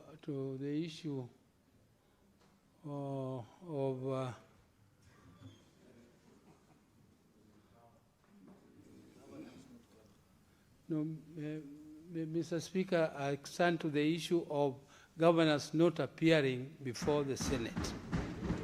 Mr. Speaker, sir, this is a very, very serious matter. Mr. Speaker, it is a serious matter because how can governors claim that our senators are receiving bribes from them? If they are receiving bribes from them, can they prove that senators are receiving those bribes? And if they gave the bribes to cover their crimes, are they not equally guilty before the law? Mr. Speaker, the receiver and the giver are guilty. So how can they claim innocence and then now use that claim, which is unsubstantiated, to fail to appear before the committees of Parliament? Mr. Speaker, I condemn this, and I think our fellow governors, if they don't want to come, Parliament has a way of forcing them to come. We have laws which are force them to come, and Mr. Speaker, we must ensure that those governors who fail to appear before the Senate committee, particularly PAC, will go through the whole hog of the law to make sure that they appear before the House. And if it is the police to bring them, let the police be forced to bring them. The police must bring them because that is the law. There is no way the police are going to exonerate themselves. They are going to sit back and watch and wait for Parliament to keep on demanding. Mr. Speaker, it is a waste of public resources for PAC to invite and then sit and get allowances for the sitting, and the governors are sitting close there. Mr. Speaker, we also have other ways. We can also refuse to pass their budget. Particularly those particular governors who refuse to appear before the committee. Mr. Speaker, I know that the Senate is not completely... One more minute, Senator Buru, to conclude. 1 minute so that you conclude. Mr. Speaker, sir, I know that the Senate is not completely helpless in this matter, and therefore the law must be followed to the letter. And I hope that sense will come to some of these governors who feel that they are next to God. We are all human, and they must obey the law as it is. And if they feel that there is any injustice, they also have a recourse. They can go and seek it elsewhere, but not to refuse to come to the Senate. Thank you, Mr. Speaker. Senator Abbas. Senator Abbas. Thank you, Honorable Speaker. I also want to contribute to Rutana's statement. Honorable Speaker, actually it's very unfortunate that every part of this country is complaining about blackouts. My own county, I think for the last 3 months we have been experiencing a serious blackouts. Despite being in the month of Ramadan, where people require the utility of electricity, is very unfortunate that the Bujia County is still having the same problems. Even after this extent, the President went there and promised that the blackout will be ending very soon. But up to now, for the last 1 month, it has not ended. Two, Honorable Speaker, for the statement made by the majority leader, it's actually very, very unfortunate that my governor, who is the chairman of the COG, is also an FCBA holder. But instead of leading people from front, he's going backwards, and then that he's not going to appear. It is not that the senators want them to appear. It is the Constitution. We don't need them to appear. They are not coming for us. It's actually the Constitution that requires them to appear. They should appear. And therefore, there is no reason of saying somebody has done this, this has been done, these guys have been done. No, no, no, no. If you want to look for excuse, it's actually then we think this is the right time. This Senate must have a teeth to bite, that we can be able to take action against them. Not only under police escort. I think we need also to shield them financially. Fiscal management is a very important thing in this country. Every day you open the papers, you see, even today you have seen the MPs, the CDF have questions asked. There are about 2.1 billion which are appearing on the papers now today. And this is actually a constitutional requirement. It is not the Senate, it is not the House of the Parliament that is asking. It's actually the Constitution that is asking, and therefore that must be obeyed. And therefore I'll tell my governor to lead his flock to the right position and to the right places so that we can afford this kind of confrontation. Thank you so much, Madam Speaker. Senator Osoti.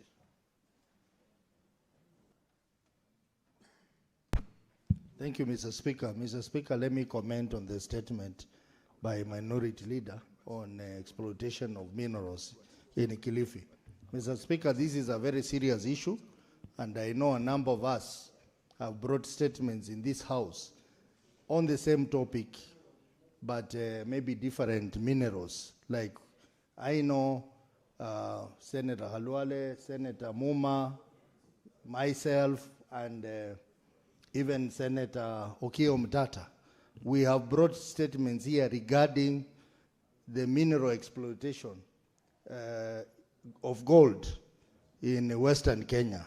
And this is a very serious issue, Mr. Speaker, and I hope the committee that handles minerals will provide answers to this House, because this problem is a national-wide problem and our people are being exploited unnecessarily, Mr. Speaker.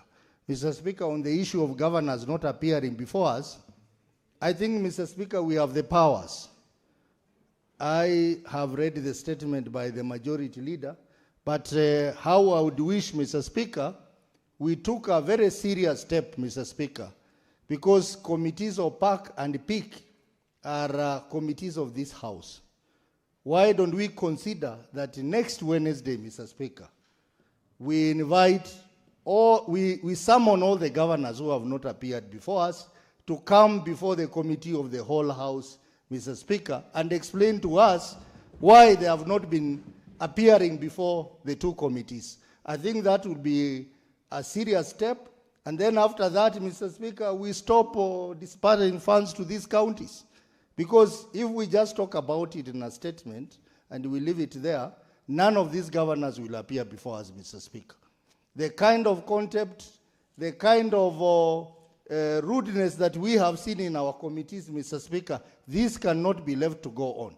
Last week in my committee, Mr. Speaker, the governor of Samburu appeared, and he openly expressed his bad attitude and rudeness to the committee.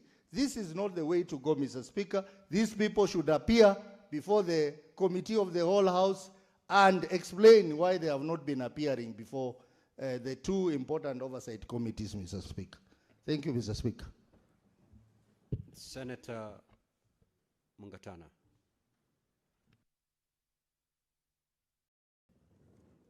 Thank you, Mr. Speaker. Mr. Speaker, I wanted to comment on the statement by the majority leader. Mr. Speaker, the governor of Tana River County should join that list of those notorious governors who have failed to respond and attend to the Public Accounts Committee of the Senate. And there is a reason, Mr. Speaker, in the year ending June 2025, there are 199 transactions amounting to 573 million that were raised, but there was no corresponding purchase explanations and then there was difficulty in matching or recording invoices against the LPOs in the IFMIS. Mr. Speaker, that's almost 600 million that was utilized and it cannot be properly accounted for. Mr. Speaker, aside from that, there were payments that were made outside the IFMIS, Mr. Speaker. The internet banking system of Tana River in that year says that 1,132,329 shillings were payments made outside the IFMIS system. Mr. Speaker, there is a reason why this governor is dodging coming to account for a county that is receiving only at about 9 billion shillings. If you are making payments of more than 1 billion shillings without using the IFMIS system, Mr. Speaker, something is really wrong with this governor. My proposal, Mr. Speaker, is that we need to further strengthen the penalties against rogue governors. Instead of just giving them that 500,000 fine, we should amend the Powers and Privileges Act to enhance it to 5 million shillings. They pay personally from their funds, not the county government. Also, Mr. Speaker, we should have powers to order immediate arrest of rogue governors. We have a parliament police station that has a cell so that we can restrain these people. They have a real feeling of what stealing means, so that they stay there, Mr. Speaker, and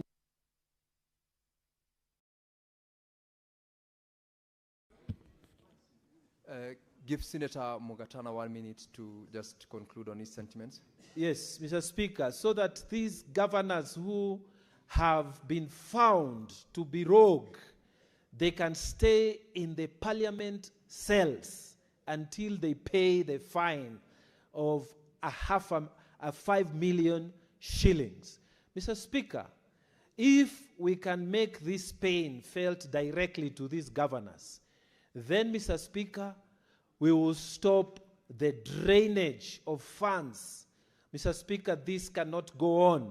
We cannot have governors who think this money belongs to them. We have never asked about how they use the salaries. We ask about how they are spending the county funds that belong to the people of Tana River. And shame on you, Mr. Governor, for the way you are misusing those funds. Shame on you for the lack of medicines in the hospital. Shame on you for the... Your time is up, Senator Mungatana. Senator Wambua Enoch. I thank you, Mr. Speaker. Mr. Speaker, two quick comments. One, on the issue of the bodies lying at Malindi Level 4 Hospital from Shakaola. Mr. Speaker, there is indignity, but there is also indignity, Mr. Speaker. Honestly, this is hardly a way of dealing with the dead in the African context, in the Kenyan context. It doesn't matter what explanations the Speaker are available for this. You cannot have bodies lying inside a container outside a public hospital, and the relatives and the kin of those bodies are crying out to be given the bodies to go and give them a dignified send-off. Mr. Speaker, we'll leave it to the conscience of the people responsible to handle that matter. But it's the biggest shame, collective shame of a nation. Mr. Speaker, it shall be remembered that the collective decision by the governors not to appear before the County Public Accounts Committee of the Senate was made in Kilifi. Mr. Speaker, while there, these governors would have used their time better to even address themselves to that issue of the bodies lying outside the hospital. Because the bodies in there don't just belong to Kilifi County. They are bodies of Kenyans across the country. And perhaps the governors that were making the loudest noise about not appearing, perhaps they are bodies of their people lying in those containers. That would have been a better use of their time, as Speaker, in Kilifi. But because the Speaker, for them, that is not important. Mr. Speaker, I want to say this and say it very clearly. These governors, they may collectively decide not to appear, but they must always be reminded that responsibility is personal, it is not collective. The notorious governor, the Speaker, including your own governor, the governor of Bomet, is one of those notorious governors who last week, or was it even early this week, wrote a letter explaining why they could not appear before the CPAC. And the reason that they could not appear is because, according to the letter, the governor had prior important official engagements. Now, Speaker, I ask myself, and I ask this House, and I ask the governors, what more important official engagement would a governor have than to account for public resources given to them to serve their people?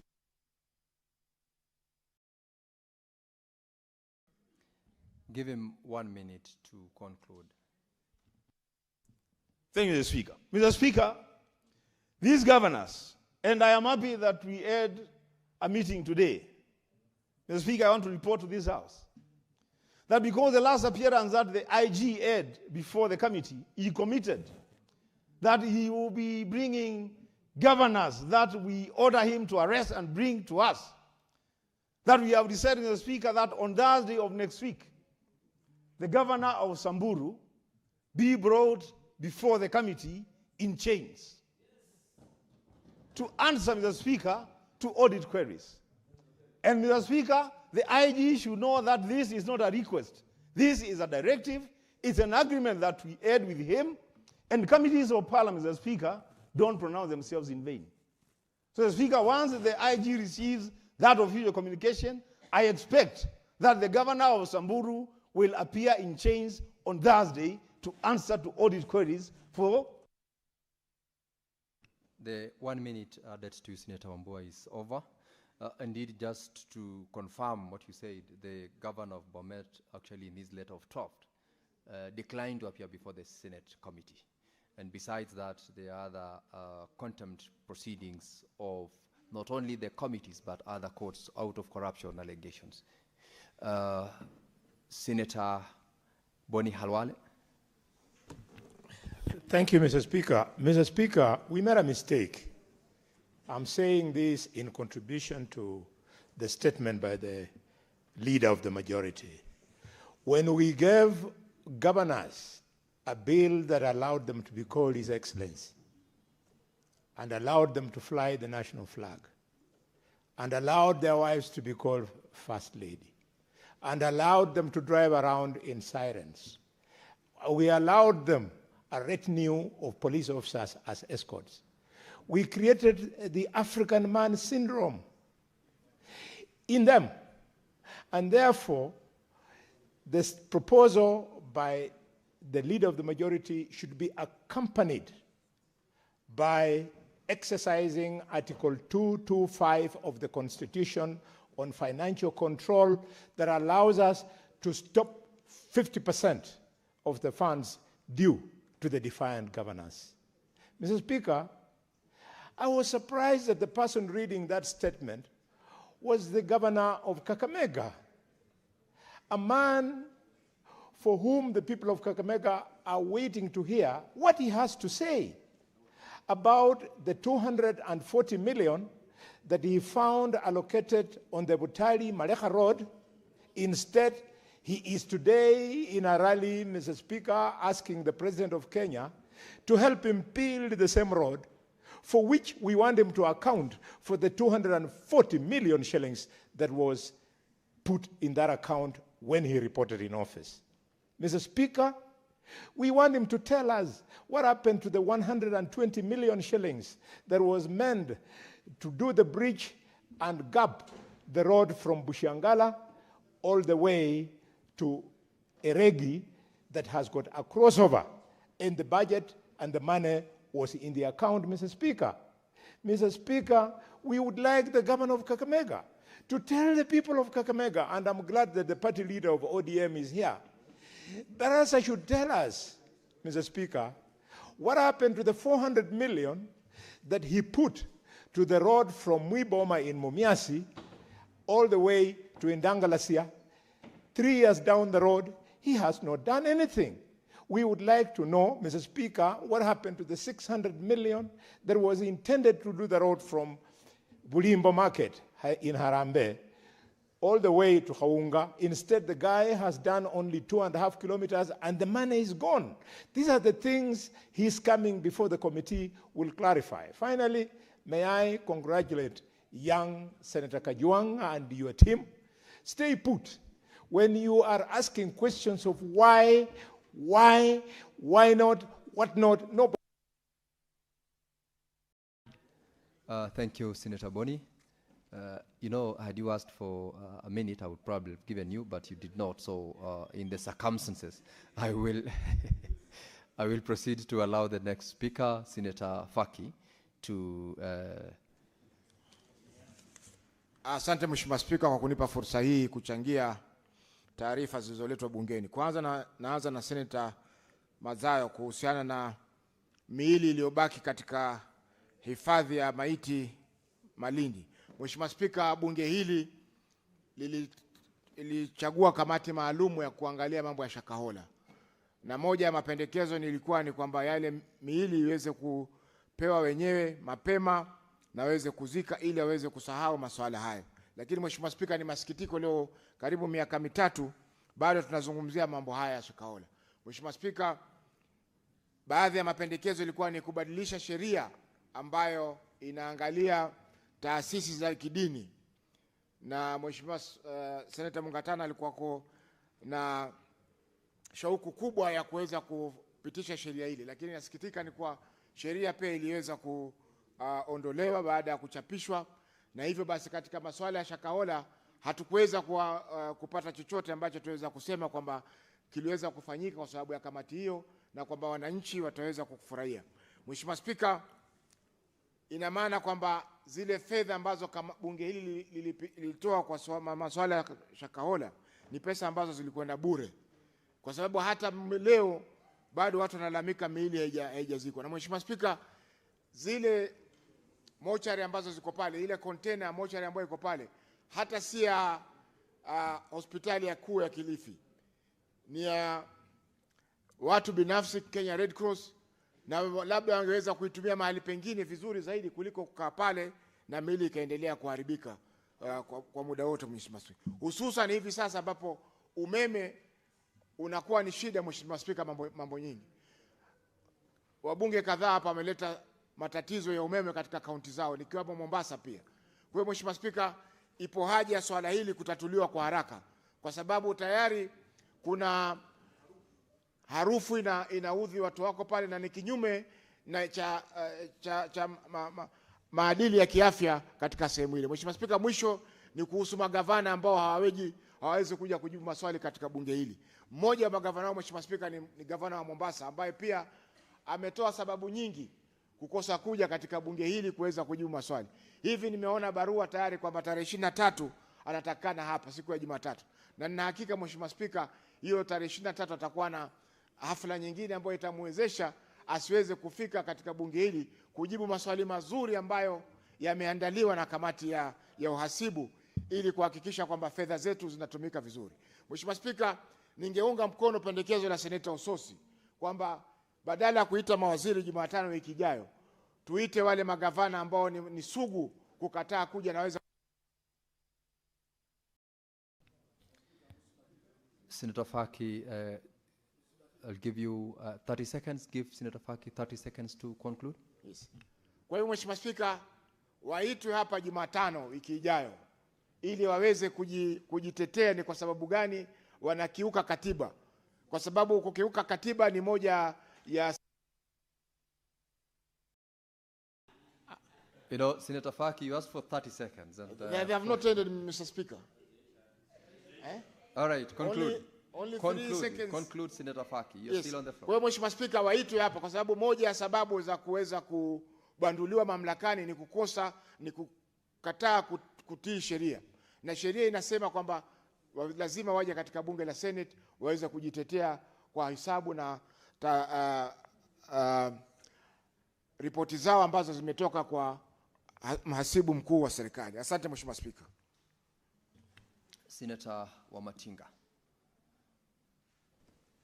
Thank you very much, Mr. Speaker, sir. Though you've not made the communication, I would request up front you add me a minute because the people sitting at the gallery, they are from my county, 3 schools, Mr. Speaker, and because you might not be able to make the communication on time, I would want to request you to add me a minute so that I would take the opportunity to welcome them. Senator Wamatinga, now that you've brought that to my attention, resume your seat so that I can make that communication.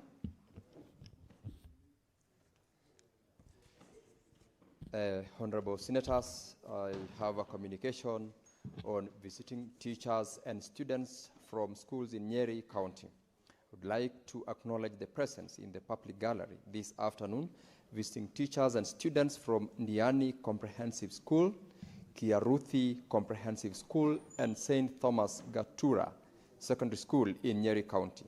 The delegation comprises 13 teachers and 89 students who are visiting the Senate for an academic exposition. Honorable Senators, on behalf of the Senate and on my own behalf, I extend a warm welcome to the delegation and wish them a fruitful learning. I thank you. Now, in your contribution, Senator Wamatinga, you may have also an opportunity to welcome them under the timeline that is available to you, being 3 minutes for the comments and 1 minute to welcome the delegation. Thank Give me the mic. Thank you very much, Mr. Speaker, sir. Indeed, that's very, very kind of you. Let me take this opportunity to welcome the learners from Nyeri County. Mr. Speaker, why we do go into the length of inviting learners to come to the Parliament is because we want to show them what we do here. But most importantly, Mr. Speaker, we want to inspire them so that after we are gone, Mr. Speaker, we'll have people who will leave this country too. Mr. Speaker, Nyeri was known being one of the best performers in Kenya academically. We note that the performance has declined over time, and it is the high time we as the leadership of Nyeri take up our responsibility and guide them to get back to where we were those days. Having said that, Mr. Speaker, let me also take this opportunity to speak about the exploitative mining that's going on around the country. Mr. Speaker, it is the responsibility of the leadership today to ensure that we do not only exploit the minerals that we've been bestowed with, but we also do it in a sustainable way so that we do not leave a country behind for the future generation that has been depleted of all the raw materials, but most importantly, Mr. Speaker, that we also leave an opportunity for our children to find a country that is habitable. Mr. Speaker, this is why, and that's why, Mr. Speaker, I want to take this opportunity to praise the President, His Excellency, the President William Samuel Ruto, for his ability to see things different, to create a vertical fund, Mr. Speaker, that does not require us to dig into our budget so that we can have alternative development, infrastructure development. Mr. Speaker, had we done this, Mr. Speaker, creation of a sovereign fund, creation of an infrastructure development fund, Mr. Speaker, we would be having a country that's far, far ahead. And we know, Mr. Speaker, we have a journey to walk through Canaan to the Singapore, and that we cannot do, Mr. Speaker, unless we do things differently. Mr. Speaker, allow me also to add my voice to the statement that has been raised by the majority leader. Indeed, Mr. Speaker, the Senate, as is the governors, is a creation of a constitution. And it is imperative that we honor this constitution. It is imperative that governors, as we, the legislatures, also answer to the constitution. And therefore, it is important that we turn this house into a committee of the whole and summon all those governors who've been summoned by the committees so that they can come and answer questions, because it is our mandate, oversight mandate, to ensure that we represent our people, to ensure that the resources that are allocated to the governors is getting to the rightful use, and most importantly, that they are able to account for it. It is unacceptable, Mr. Speaker, that we will have a governor who will say that he's not available, he has any other commitment. If they feel that they have any other commitment, Mr. Speaker, let them leave their positions to their deputies and go back to their normal life, because it is their duty to appear before this House and explain how they have spent the public money that has been allocated to them. Mr. Speaker, I support. Thank you, Senator Omatinga. Now, Honorable Senators, it's just been brought to my attention that the motion for extension for consideration of the Sugar General Regulation 2025 is, today is its last day. So, Senator Olekina, you will actually be the next person to speak after we transact the business that I'm trying to guide the House on. So I will immediately suspend comments on these statements so that we transact on these regulations while we still have quorum. I want to plead with members not to leave the chamber so that we take a vote on these regulations. And immediately thereafter, we will resume to comment on the regulations. And therefore, I will rearrange the order paper and ask the clerk to call order number 8. Honorable Senators, please do not leave the chamber. Clerk, call. Order number 8, motion, extension of time for consideration of the Sugar General Regulations 2025, legal notice number 167 of 2025, and the Sugar Imports and Exports Regulations 2025, legal notice number 168 of 2025. Senator Mofire, the chairperson, delegated legislation, proceed to move the motion.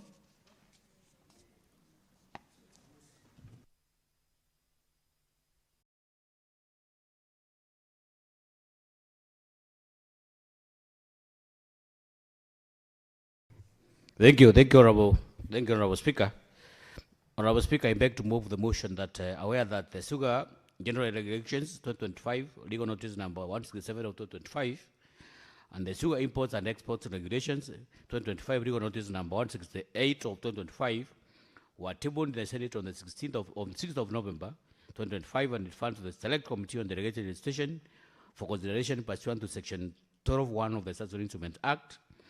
Cognizant that the committee is required to make a report within 28 sitting days after the date of referral of the instrument by the Senate, pursuant to Section 15(2) of the Statutory Instruments Act, which lapsed on Tuesday, today, 17th of March 2026.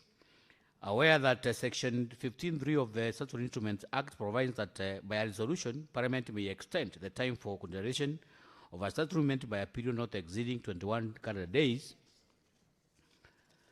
Noting that the committee requires additional time to consider issues arising from stakeholders' consultations and to allow for further engagements on the regulations. Now, therefore, the Senate, pursuant to Section 15(3) of the Statutory Instruments Act, resolved to extend the terms for the consideration of the Sugar General Regulations 2025, legal notice number 167 of 2025, and the Sugar Imports and Exports Regulation 2025, and legal notice number 168 of 2025, for a further 21 calendar days to enable the committee to conclude its consideration and table its report on before Tuesday, 31st March 2026. I am begged to move, Honorable Speaker, and I request Honorable Dr. Danishon Buya Mungatana to second.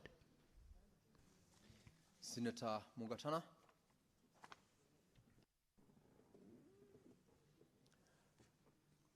Mr. Speaker, I want to thank you for giving me the opportunity to second this motion.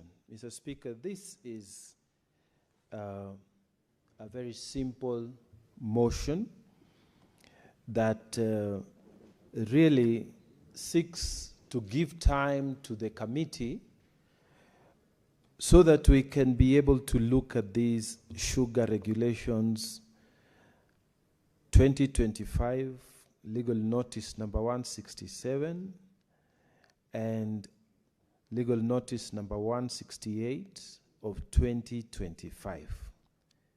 Mr. Speaker, the committee, when we engaged with the T-board and the leadership, they explained to us the need for restructuring on how tea leaves can be delivered in a more effective manner than the way it is being done now. They also said that there are practices that need to be codified. What is happening on the ground is not what the regulations that the regulating the RMA, the regulating meeting body, was reflecting in what was given to us. So they needed time to also look at what is practically happening on the ground and what needs to be codified in the regulations. Mr. Speaker, for us who are sitting at the committee, we really want to make sure that in this period, the tea sector will have regulations that will help the farmer, the small-scale farmer. Where does he sell his leaf? Who is the person who will buy? What kind of contractual arrangements are going to be there? And the transportation, who is going to bear the costs? Mr. Speaker, all these things, they need to be done in such a way that, Mr. Speaker, this Senate will have a reason to say that during our time, we made sure that this sector, the tea sector, has been regulated in a manner that helps the small farmer to gain maximum benefits. So, Mr. Speaker, I'm urging the colleagues who are seated here to allow us to finish this work. And this is a request that came from the T-board themselves. And we acquiesced to it. And we said we will come back to the Senate and ask for extension of time because, according to the rules as moved by the chair, the time was going to lapse, and this would have meant that the regulations would not go on as envisaged. So, Mr. Speaker, I'm just urging colleagues to allow us the time. With those few remarks, Mr. Speaker, I beg to second this motion. Thank you, Mr. Speaker.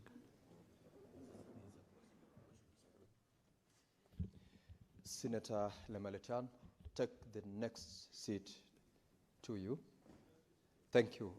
Honorable Senators, I now propose the question that aware the Sugar General Regulations 2025, legal notice number 167 of 2025, and the Sugar Imports and Exports Regulations 2025, legal notice number 168 of 2025, were tabled in the Senate on the 6th of November 2025 and referred to the Select Committee on Delegated Legislation for consideration pursuant to Section 12, subsection 1 of the Statutory Instruments Act, cognizant that the committee is required to make a report within 28 sitting days after the date of referral of the instruments by the Senate pursuant to Section 15, subsection 2 of the Statutory Instruments Act, which will lapse on Tuesday, which is today, 17th March 2026, aware that Section 15, subsection 3 of the Statutory Instruments Act provides that by a resolution,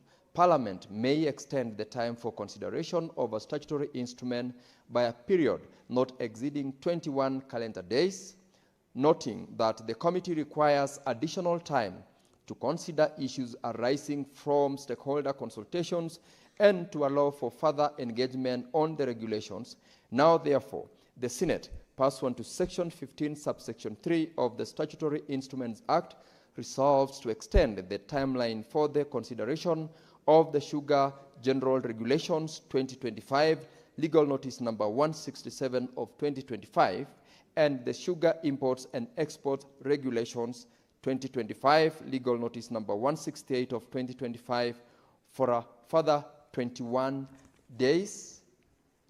calendar days to enable the committee to conclude its consideration and table its report on or before Tuesday, 31st of March, 2026.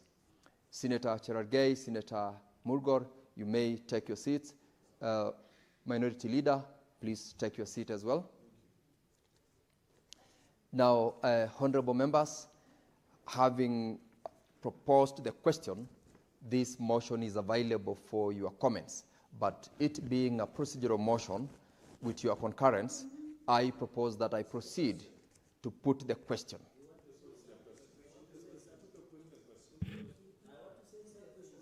Honorable members, honorable senators, with your concurrence, I take note of Senator Cherargei's concern, but the majority are in concurrence that we proceed to put the question.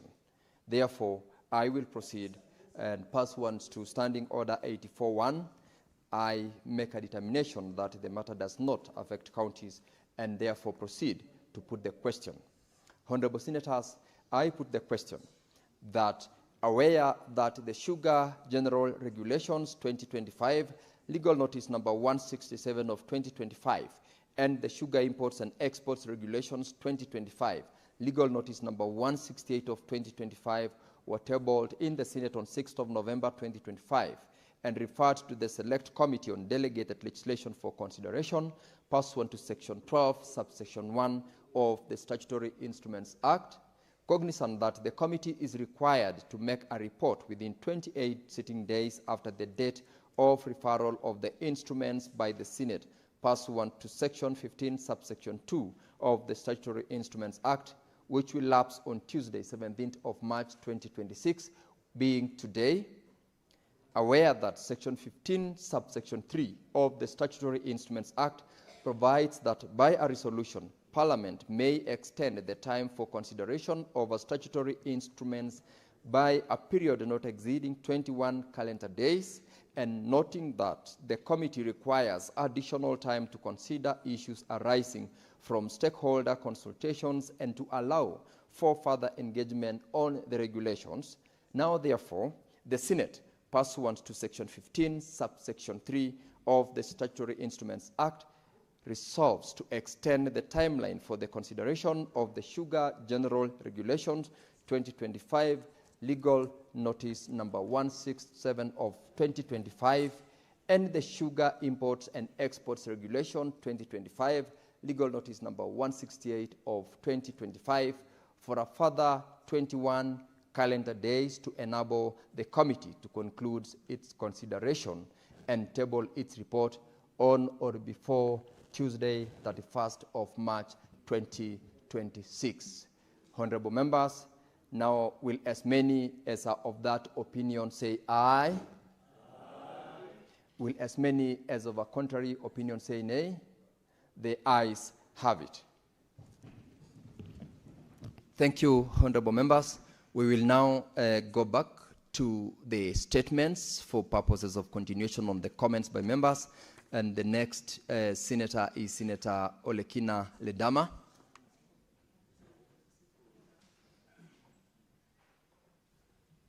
Thank you, Mr. Speaker. Mr. Speaker, I rise to make some brief comments on the statement by the Majority Leader on the absconsion of accountability by the governors. Mr. Speaker, accountability cannot be boycotted.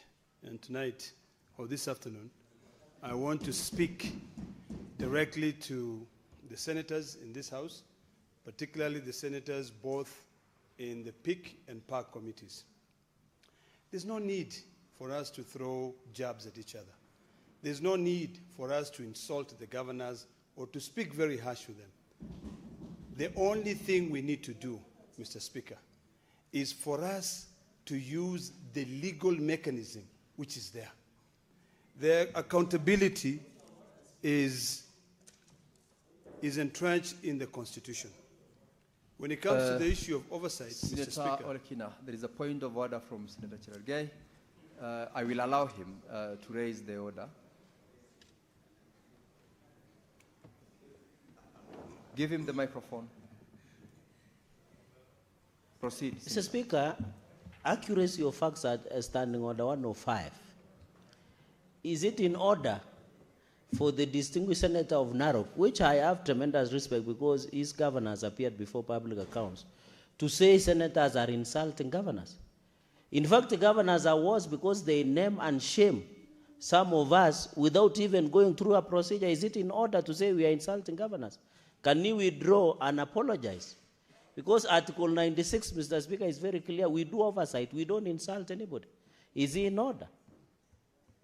Senator Olekina, you've heard the point of order by Senator Cherargei.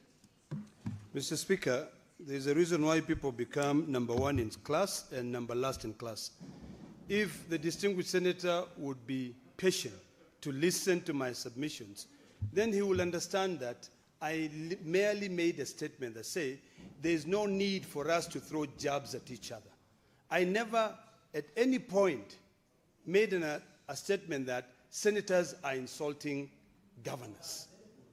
So I think if we just pay attention, it would really help us a lot. Mr. Speaker, I will go back to my submissions. And Senate oversight is entrenched in the Constitution. Article 96, Article 125, Article 226, all the way to 228 demands for accountability. So when governors choose to ignore summons, we must then come back and ask ourselves, why are these governors ignoring these summons? Were the summons worded clearly? And what are the intended and unintended consequences of those summons? So, Mr. Speaker, I want to persuade Senator Moses Kajwang, who is the chairperson of CPAC, and Senator Otsotsi, the chairperson of PIC, to use the legal mechanism, which is already there, laid out clearly, to be able to call these governors to account. Accountability is personal. It is not collective. And that is one thing that these governors must be reminded. Mr. Speaker, can I please request for 3 minutes added because my time was interrupted? Thank you. Conclude your time first. You still have got 53 seconds. Thank you, then Mr. after Speaker. that, we will consider your request. Mr. Speaker, I think it's about time for us to start issuing summons. I am not of the opinion for us to call these governors to come to plenary. I think we have able committees that can be able to carry out the work that they have been given. Calling them here is really just either indicating that we do not have the powers to be able to emphasize or rather ensure that these governors appear here. Article 125 is very clear, Mr. Speaker. The Senate, when a witness has the power to summon a witness anywhere in the world to appear before that committee to be able to respond. Article 226, subsection 5 of the Constitution is also quite clear. Give Senator Olekina 90 seconds. 90 seconds. Proceed. So I start now. Thank you, Mr. Speaker. Article 226, subsection 5. If a holder of a public office misappropriate funds, that person is liable, whether in office or outside office. So there's no point of us, really beating ourselves because these governors have decided not to appear. What is important is we must ask ourselves simple questions. When we summoned, were those summons worded clearly? Did they indicate the consequences? Mr. Speaker, we have a Parliamentary Powers and Privileges Act, Section 19, which is quite clear. It's got penalties. I believe the last time I checked is about 500,000, and we're about to amend it to 5 million shillings, and also 5 years in prison. Senator Olekina, Senator Samson Cherargei wants to inform you. Do you want to be informed? Absolutely. Proceed, Senator Fernandi. Thank you, my brother, Senator Ledama. And you spoke very well, by the way, when you were in the funeral. Thank you for that. Number two, Mr. Speaker, I wanted to inform Senator Ledama that we have always issued summonses, I think, to now 10 governors. And it is well worded that they must appear. So, and I'm happy that the governor of Narok did appear, Olentutu, but almost 10 governors, their summonses have been issued, including yesterday the governor of Nairobi, the governor of Kericho, and the governor of Kisii. So I thought my brother would benefit because we have already under powers and privileges. I yield back my leader. Very well. Thank you, Senator. How much time do I have? So You have got 60 seconds. 60 seconds.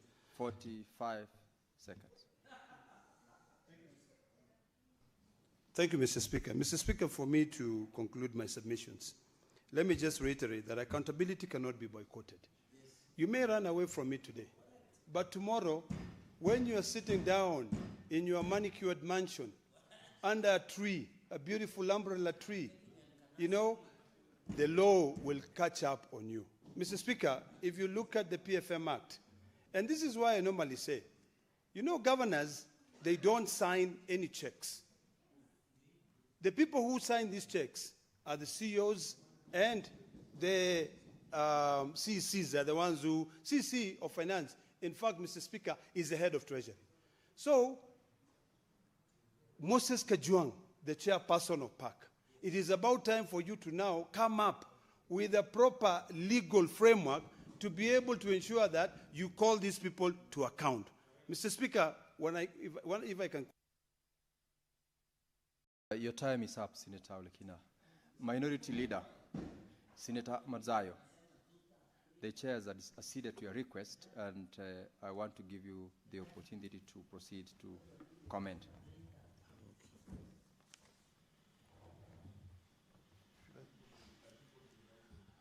Asante mstahiki Speaker.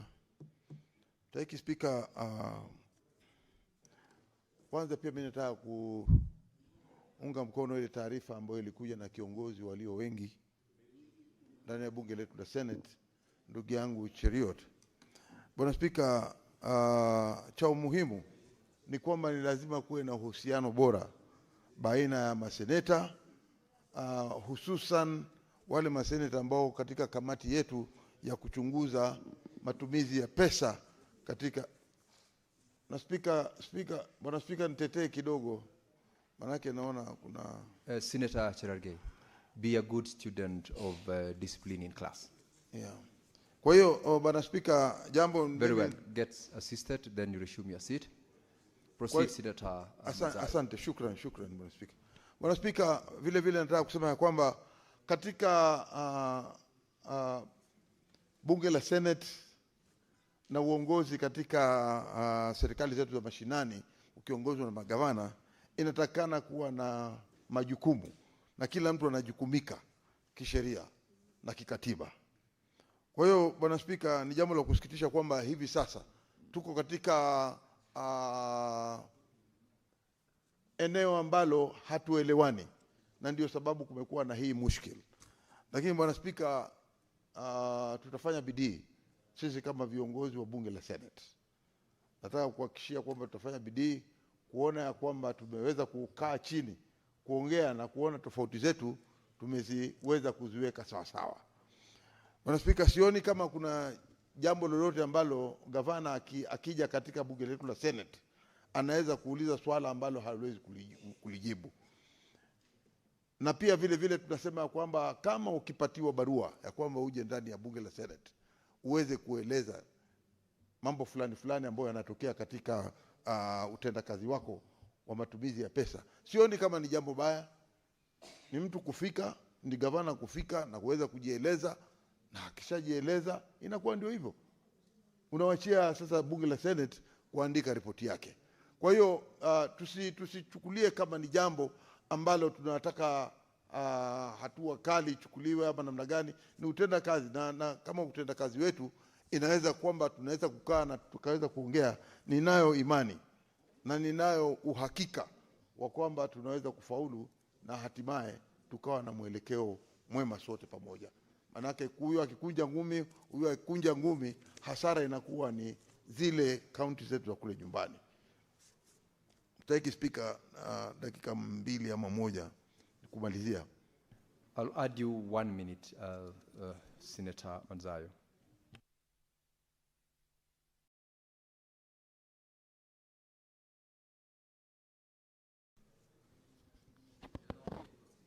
Yeah.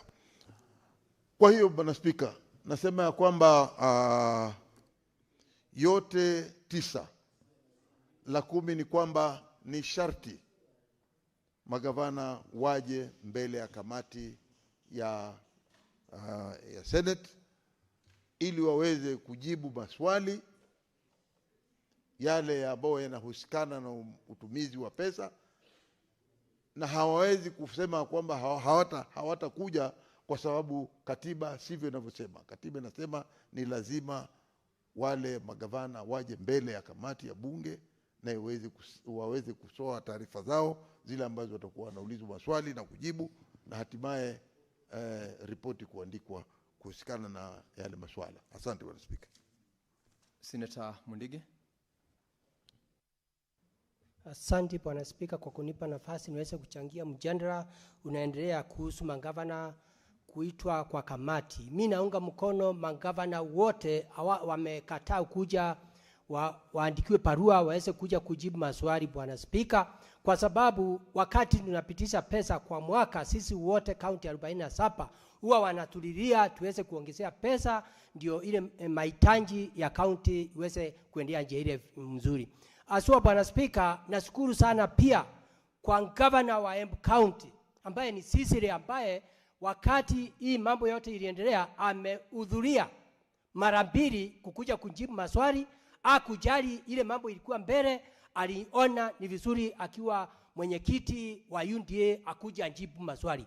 Kwa hivyo nikiwa senator wa Embu County nasema governor yoyote ambaye amekataa kuja kujibu swali ni vizuri akuja ajibu swali kuonekane kazi inafanyika namna gani. Asua governor wa Nairobi, kuna mambo mengi sana Bwana Spika imefanyika. Kwa sababu nakumbuka mwaka jana ile kipindi ambayo ilifanyika pale wa Kenya Power, alienda akasukua takataka akaenda kufunga njia, hakujulikana iliendelea namna gani, wakatafuta dialogue. Lakini Bwana Spika, wakati mvua imenyesha, si ndio mvua ni Mungu ameilete, lakini kuna mambo mengine tukua sisi wafanyikazi wa county kama governor kujua kama ni drainage iko namna gani, kama ni mambo imefanyika namna gani, kwa sababu tumeona magari mingi imepepwa na maji, tumeona watu wengi wamekufa, hata watu wengine wa Embu walikuwa pale. Kwanza kijana mmoja alikuwa asindikishwa jana. Kwa hiyo Bwana Spika, magavana kama governor wa Nairobi mpaka akuja ajibu maswali mambo ya drainages. Ukiangalia Bwana Spika, county ya Nairobi inaendelea vizuri.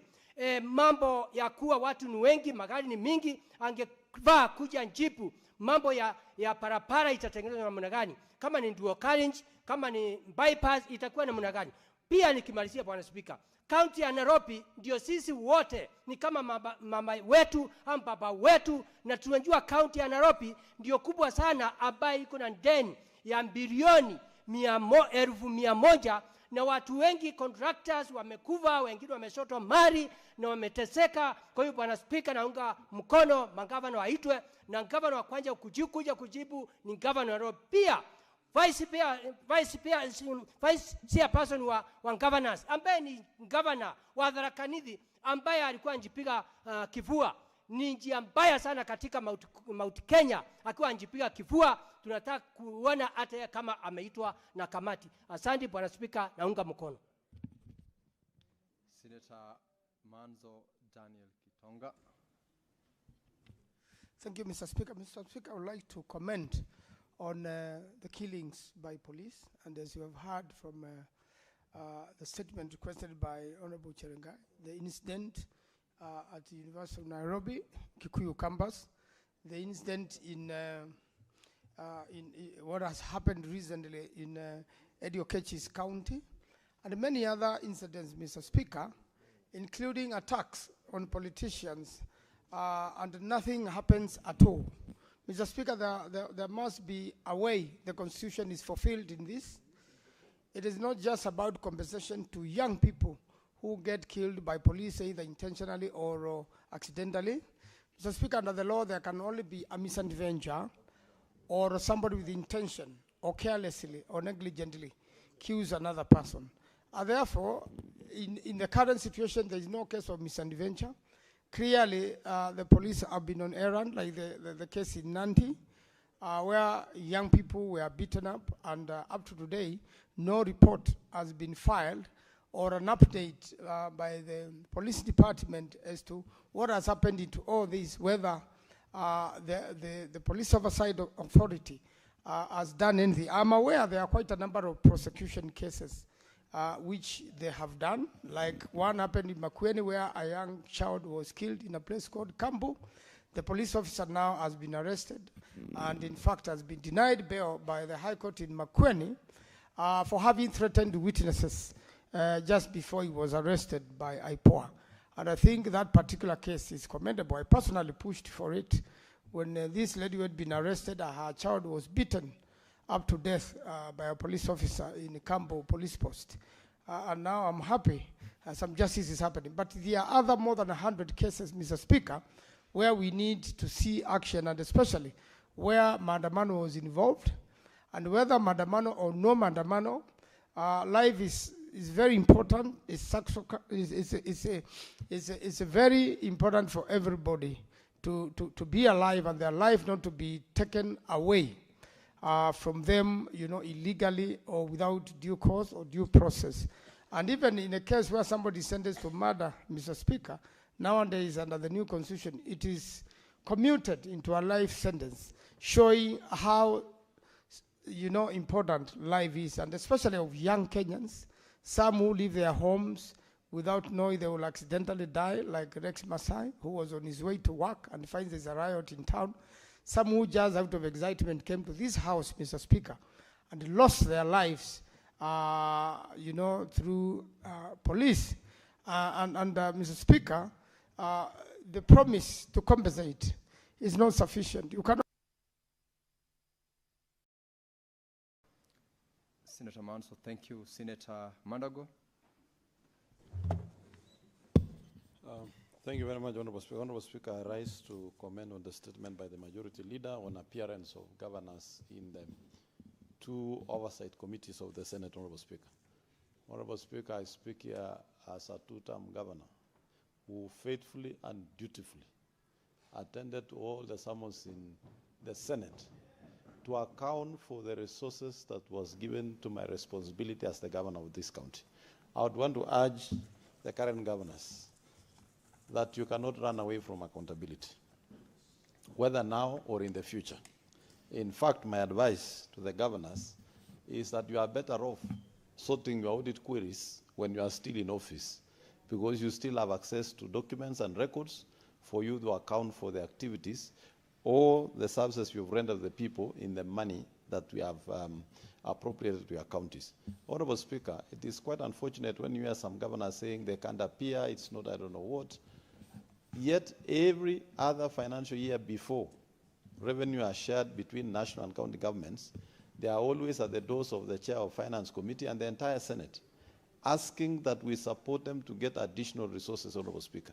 Honorable Speaker, from when devolution started in this country in 2013, a county like Uasin Gishu started with an allocation of 3.5 billion. Today, as we speak, courtesy of the Senate of the Republic of Kenya, Uasin Gishu County receives over 10 billion Kenya shillings every financial year. It would therefore be callous of the governors to imagine that they can receive such amount of enormous resources and fail to account for them, Honorable Speaker. Honorable Speaker, I want to agree with Senator Ledama that those governors must receive summons and appear before those committees, Honorable Speaker. And if they fail, Honorable Speaker, there are options for them to be frog-marched by the police, Honorable Speaker, to forcefully appear before those committees. And Honorable Speaker, we also want to ask the other sister institutions responsible for accountability. Honorable Speaker, when a governor refuses to appear and answer those audit queries before the Senate, then the EACC must kick in and straight away take that matter to court. I want to remind governors that the opportunity to appear before the committees is to enable them explain how the funds have been used in what has been queried, avail documents where the documents have not been availed. Failure to that, Honorable Speaker, it means EACC must kick in immediately. You are being given a bridge between being taken to court for those audit queries and to respond and explain before the two accountability committees of the Senate and the entire Senate. What we want to remind governors is that the senators that sit in those committees don't sit on their behalf. They sit on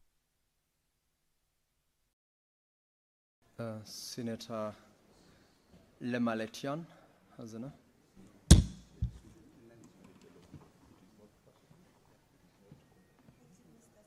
Thank you, Mr. Speaker. And I rise to contribute to the statement by Senator Cherargei of Nandi County on the role of the Council of Governors in appointments to various boards, task forces, and committees. Mr. Speaker, the whole purpose or role of devolution was to ensure that each county has a representation at the national level, and to also ensure that there was an equitable distribution of national cake across the whole country, and especially the most marginalized parts of this country, like Samburu County and Turkana and the rest, Mr. Speaker. In my view, Mr. Speaker, there was need also to refer this statement also to the Committee on National Cohesion to be able to ensure that there is equal representation, especially taking into consideration very important factors like religion, ethnicity, and the regional diversity, Mr. Speaker. Mr. Speaker, there is also the case of double remunerations that which we have been hearing a lot about it in the mainstream media, and there have been cases where people are employed twice. Mr. Speaker, it's very sad to know that this is happening in our country when majority of our youth in this country are jobless and deserve these positions. Mr. Speaker, when I was working for one of the state departments before I joined this honorable house, I was very disappointed that there were people who had already surpassed the age of retirement, and they were supposed to be back at home taking care of their great-grandchildren. But they were there trying to peep computers when we have so many unemployed people and youth across the country, Mr. Speaker. There is need to also right size and ensure that the people who are employed are fit for the job. Last but not least, Mr. Speaker, when it comes to marginalization, those of us who come from marginalized parts of this country understand the pain of not being included in the sharing of the national revenue and national cake. And it's even more crippled by the fact that we do not have sufficient representation in offices that matter. Mr. Speaker, the work and role of these national boards is very critical. This is where they make very key decisions that influence how much resources are being pumped or distributed across the whole country. And therefore, it is very imperative that this matter is taken into serious consideration. And I'm happy that it is coming before my Committee of Devolution and Intergovernmental Relations. Thank you, Mr. Speaker. Senator Mwenda Gataya. Thank you very much, Honorable Speaker. Honorable Speaker, I rise to support the statement made by Majority Leader to the effect that accountability, Honorable Speaker, is not the creation of any committee of this House.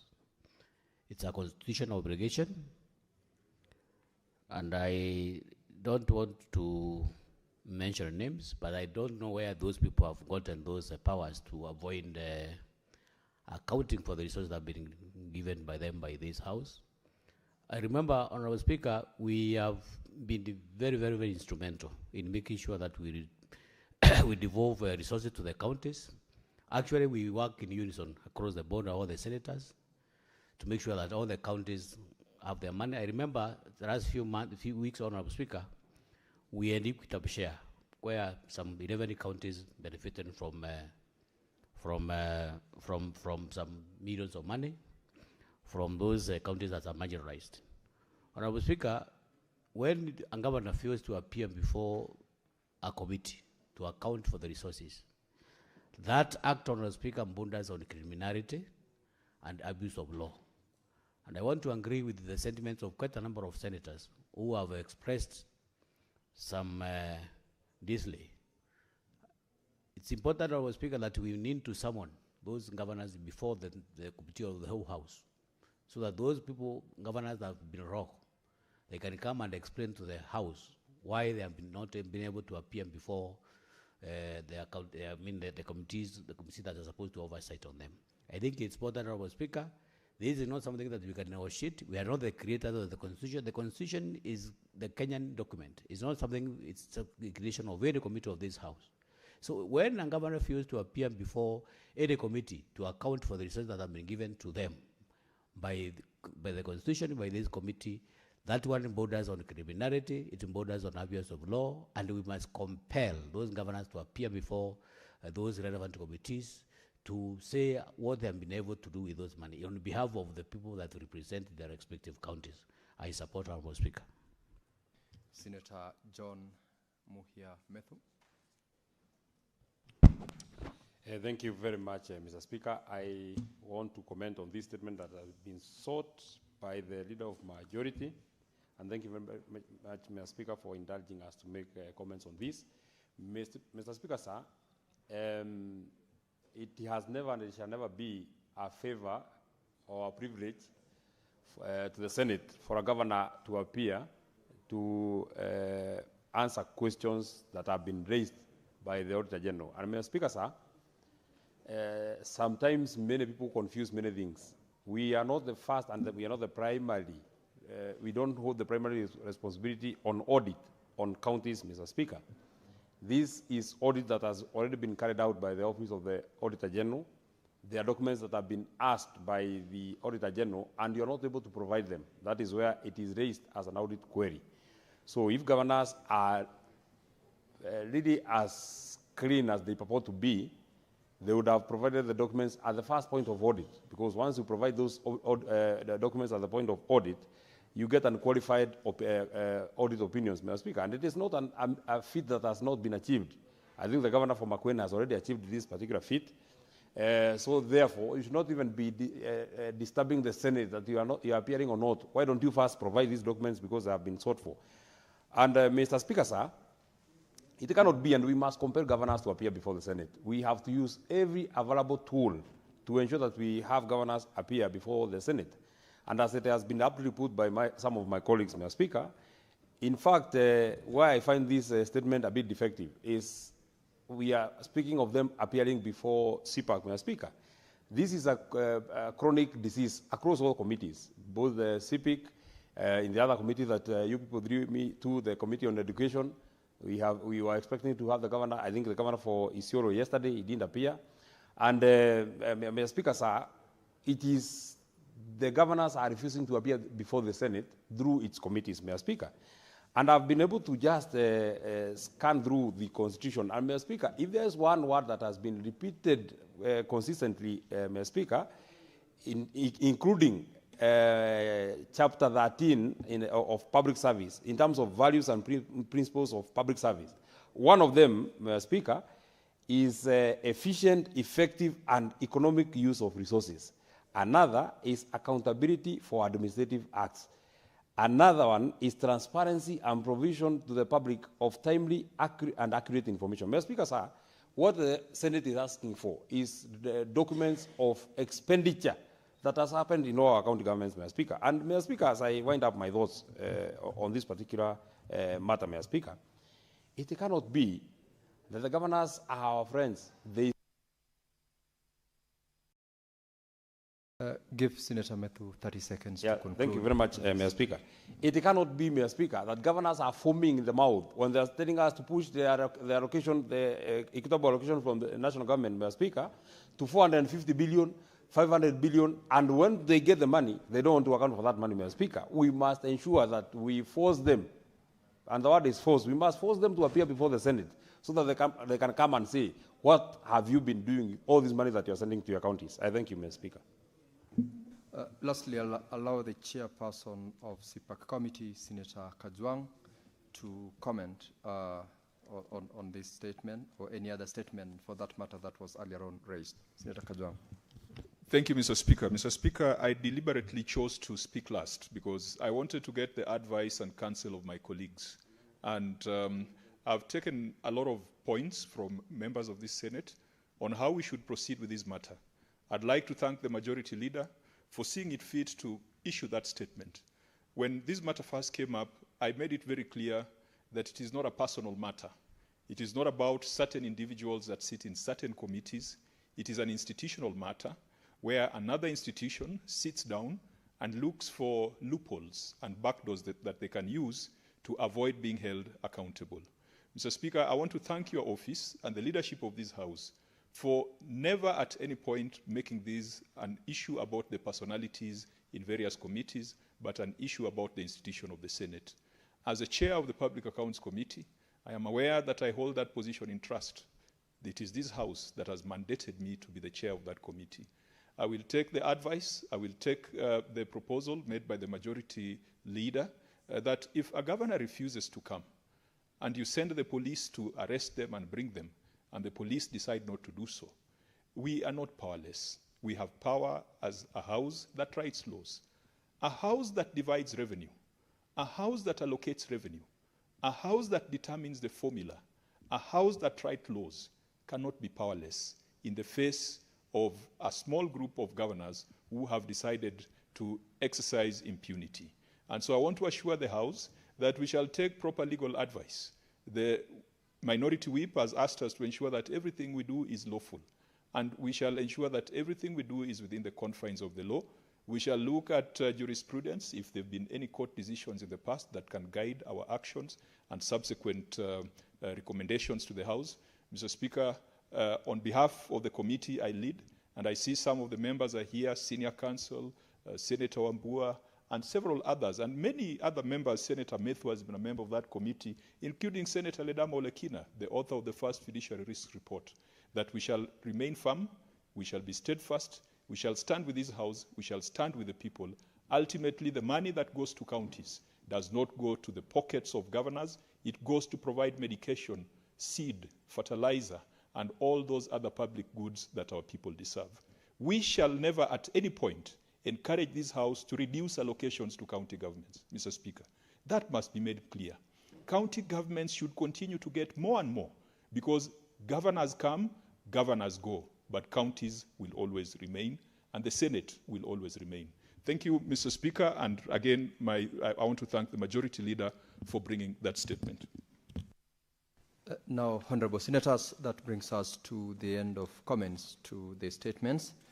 And for purposes of further processing the business of the House, I will rearrange the order paper and call order number 20. Clerk, please call out order number 20. Order number 20, the Health Amendment Bill, Senate Bills number 12 of 2025, second reading.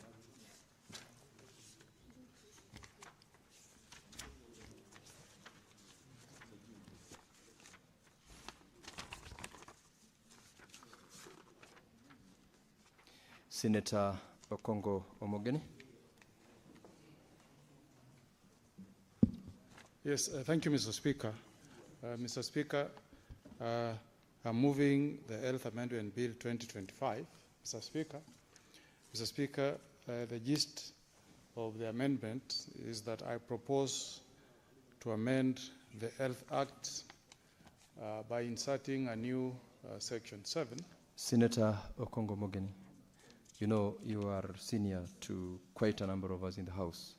Kindly properly proceed to move your motion appropriately. Sorry, Mr. Speaker. I beg to move, Mr. Speaker, sir, that the Health Amendment Bill, Senate Bill number 12 of 2025, be read a second time. Now you may now proceed. Yes, Mr. Speaker, sir. The amendment, Mr. Speaker, proposes to amend the Health Act 2025, Mr. Speaker, by inserting a new Section 7A to address a number of issues affecting those who are not able to pay medical bills that are incurred in our public hospitals and in some cases in our private hospitals. Mr. Speaker, I am sure that all of us senators from our respective counties, we have had instances, Mr. Speaker, where those we refer to as hustlers, those who are not well endowed financially, get attended to in hospitals, they incur medical bills, Mr. Speaker, but because they don't have the economic means, Mr. Speaker, they end up not paying their medical bills, either in public hospital, Mr. Speaker, or in private hospitals. And Mr. Speaker, what has been happening, which is very unfortunate, Mr. Speaker, is that hospitals have resorted to recovering their debts by either detaining patients, in some instances, detaining mothers and their young children in hospital as a way of holding them in lien till their debt is paid.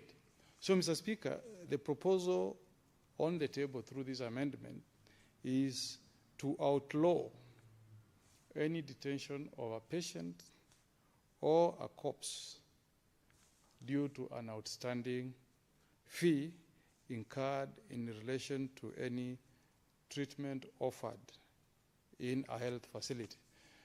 And Mr. Speaker, to make that proposed amendment effective, Section 7A, subsection 2, Mr. Speaker, proposes that anybody who is in charge of a health facility who contravenes that section that outlaws detention commits an offense.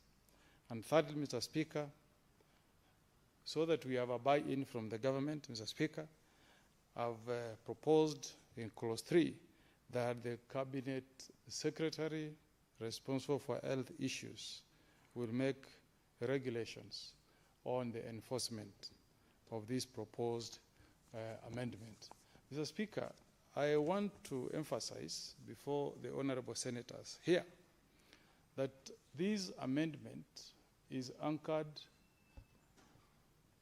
on a number of constitutional rights that are guaranteed in our Constitution 2010. Mr. Speaker, we all know that when the 2010 Constitution was enacted, it created a very vibrant Bill of Rights, Mr. Speaker. And some of the rights that were guaranteed to Kenyans, Mr. Speaker, is what is found in Article 43 of the Constitution. Mr. Speaker, I don't want to read the entire of Article 43, but in a nutshell, Mr. Speaker, Article 43 states that every Kenyan is entitled to a right to the highest attainable standard of health, including the right to access health services. Mr. Speaker, this right belongs to the rich, to the mighty, and to the poor, Mr. Speaker, or to the less privileged within our society, Mr. Speaker. I'm sure, Mr. Speaker, when Kenyans enacted Article 43, Mr. Speaker, they knew, Mr. Speaker, that amongst us, there are those, Mr. Speaker, who are not well endowed financially to meet their bills the way me and other honorable senators are able to, Mr. Speaker. Therefore, Mr. Speaker, the fact that a Kenyan does not have the financial means, Mr. Speaker, to meet certain financial obligations, especially when that Kenyan is in need of health care services, Mr. Speaker, does not mean that they lose their dignity, Mr. Speaker.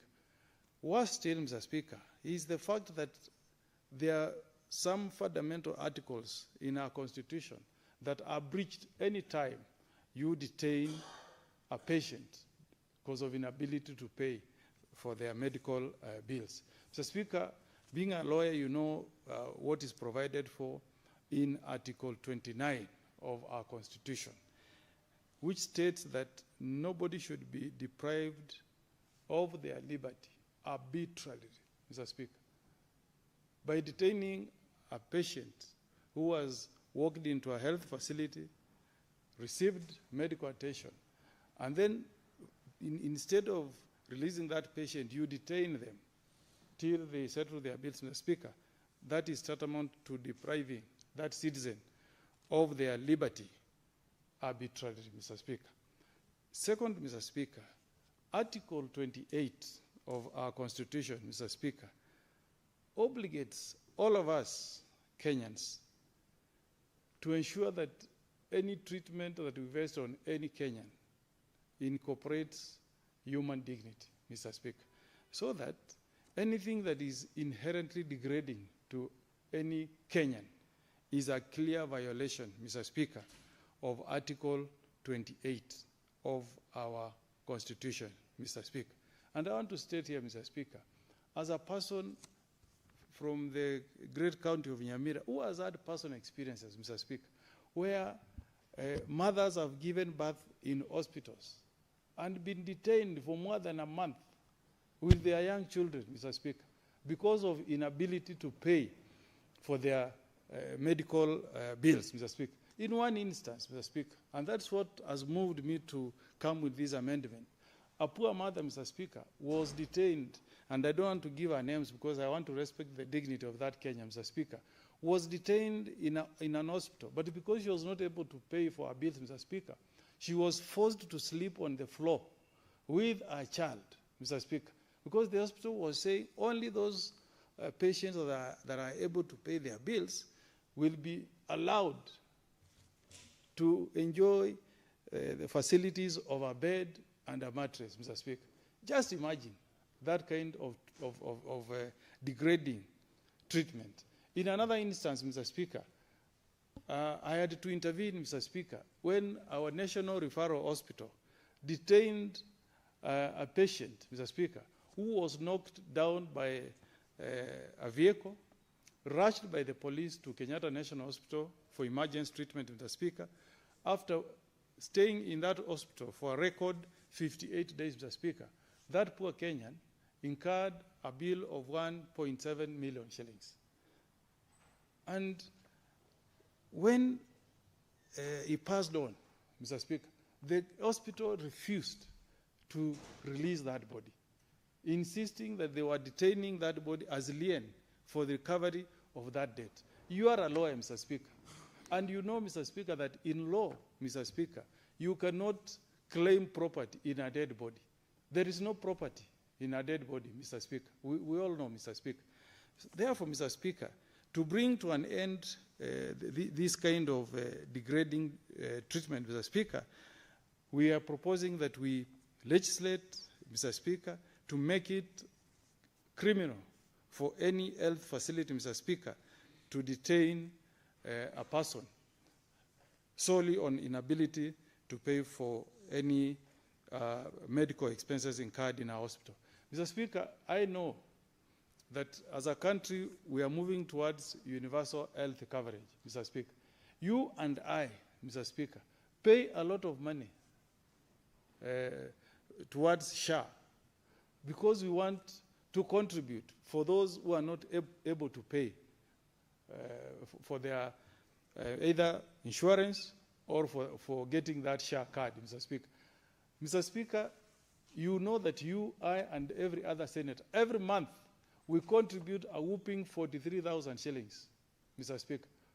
While there are Kenyans who pay as low as 800, we pay more, Mr. Speaker, to ensure that these poor Kenyans, Mr. Speaker, the less privileged in society, can enjoy from our contributions, Mr. Speaker. Therefore, really there is no justification, Mr. Speaker, for us as a parliament continuing to see the kind of suffering that Kenyans go through.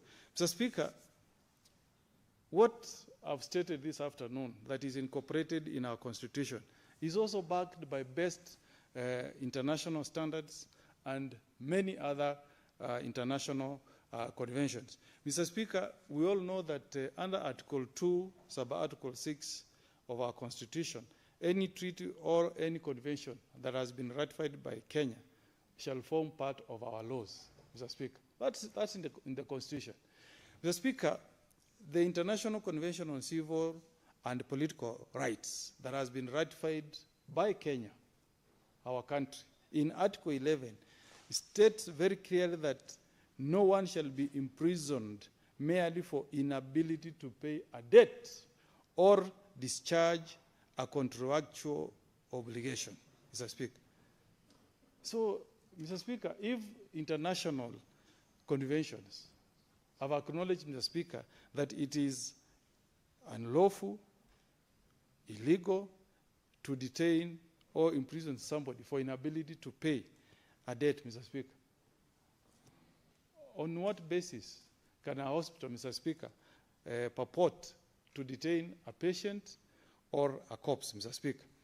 Near home, Mr. Speaker, the African Charter on Human and People Rights, Mr. Speaker, which again, going by the provisions of Article 2, Sub-Article 6, has been ratified by Kenya, Mr. Speaker, states, Mr. Speaker, that no one may be deprived of his freedom except for reasons and conditions previously laid down by law, Mr. Speaker. In particular, and I lay more emphasis there, no one may be arbitrarily detained, Mr. Speaker. So by us allowing our health facilities to detain any Kenyan purportedly due to inability to pay for their medical expenses, Mr. Speaker, we are contravening our Constitution, we are contravening international conventions that we have ratified as a country, Mr. Speaker, and every act, Mr. Speaker, done by those hospitals is unconstitutional, Mr. Speaker. Further, Mr. Speaker, there is no law. I've gone through all our statutes, Mr. Speaker. There is no law that allows anybody to detain another person as a means of debt recovery. There is no law, Mr. Speaker, to that effect.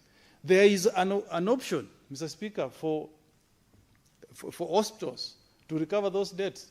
You can sue for a civil debt, Mr. Speaker. If the person refusing to pay is in a well-paying job, Mr. Speaker, you can garnish their salary, Mr. Speaker. You have all those options. In fact, Mr. Speaker, the issues I'm raising this afternoon as I move this amendment have been tested in our courts of law, Mr. Speaker. And on numerous occasions, Mr. Speaker, when courts have been faced with cases on detention of patients in hospitals or detention of corpses for non-payment of bills, Mr. Speaker, courts have ruled, Mr. Speaker, that detention of such patients for inability to pay their medical bills is unlawful, is arbitrary, and is unconstitutional. So there is no doubt, Mr. Speaker, that what is provided for in the Constitution has gotten favor, Mr. Speaker, from our courts, Mr. Speaker, through judicial pronouncements. Mr. Speaker, I've also tried to look at, maybe the prevailing best international standards in many countries. Mr. Speaker, in the UK, Mr. Speaker, under the National Health Service, Mr. Speaker, patients cannot be detained in hospitals simply because they are unable to pay hospital bills.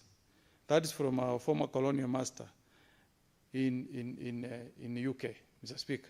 In fact, Mr. Speaker, the emphasis, just like what is provided for in our Article 43 of Constitution, is that the obligation is to ensure that if a patient is brought to a hospital, what can be criminal is failure to give medical attention to that patient.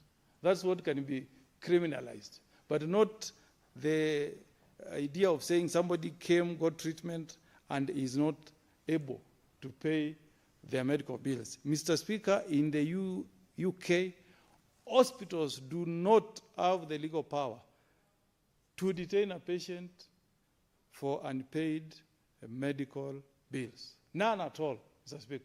Even if you go to Google or internet, Mr. Speaker, you will not find any instance where a hospital in UK, Mr. Speaker, has detained a patient for inability to pay their medical bills, Mr. Speaker.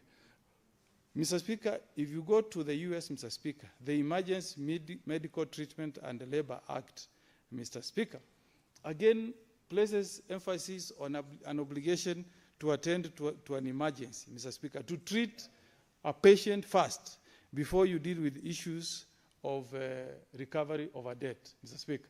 And the issue of detention because of non-payment of any bill is actually illegal in the US, Mr. Speaker. You cannot hold a patient hostage or a corpse hostage because they are unable to pay for their medical bills. But you can file a lawsuit, Mr. Speaker. You can do their creative damage, which you can do in Kenya, Mr. Speaker. If Senator Omogeni takes a member of his family, God forbid, in a hospital, and I run away from paying my debts, list me under the credit rating to damage my reputation, Mr. Speaker. If not, file a lawsuit in a court of law, Mr. Speaker. If you get the court orders, you can garnish my salary, Mr. Speaker. Or if I have any asset, Mr. Speaker, come after me, Mr. Speaker. In Rwanda, Mr. Speaker, there is a very strong public health approach to making sure that the poor access health care services in Rwanda here, Mr. Speaker. So if you look around many jurisdictions, Mr. Speaker, we don't have jurisdictions where this very bad practice of detaining patients is encouraged or even tolerated, Mr. Speaker.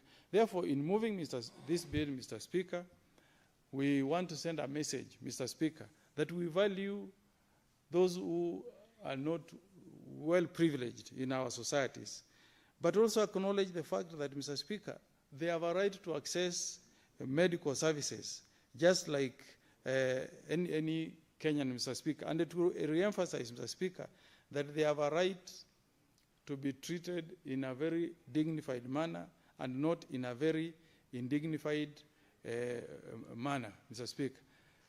Detention for non-payment of bills or holding patients hostage, Mr. Speaker, is a practice that this Senate should condemn, Mr. Speaker, by enacting this particular bill, Mr. Speaker, so that we ensure that Article 43 has rights that can be enjoyed by all Kenyans. I'm sure, Mr. Speaker, if I ask Senator Wambua or Senator Mugatana or my good friend, Chair of Labour, Senator Murgor, these are instances that has affected one or two of, or even many, of their residents from their respective counties, Mr. Speaker. So I seek the support of honorable senators, Mr. Speaker, so that this bill can see the light of the day, Mr. Speaker, so that the great people of the county of Kitui, the great people of the county of Nyamira, West Pokot, Tana River, Mr. Speaker, can enjoy the rights that are enshrined in Article 43 of the Constitution. So, Mr. Speaker, I don't want to take a lot of time because I want to donate time to my friend Senator Wambua to second this bill. But I urge senators, Mr. Speaker, to back this bill that will bring smiles and dignity to those who are underprivileged in our society. I beg to move, Mr. Speaker, and ask Senator Wambua to second. Thank you, Mr. Speaker. Thank you, Senior Counsel Okonko Mogeni. In fact, as a matter of precedence, the pronouncements the courts have made on this have used some specific quotes, including the fact that you cannot punish poverty to the extent that even if one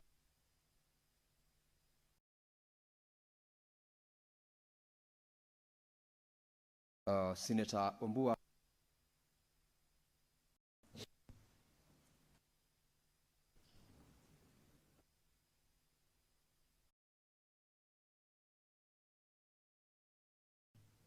gives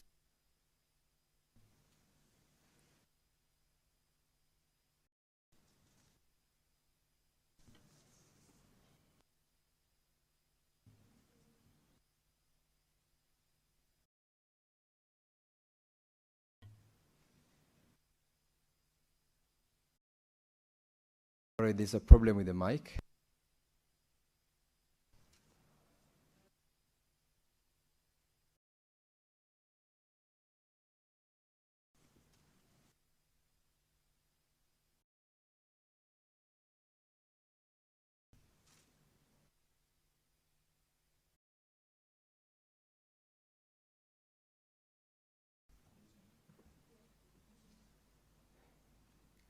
Try now the mic. Just on my end, it's up.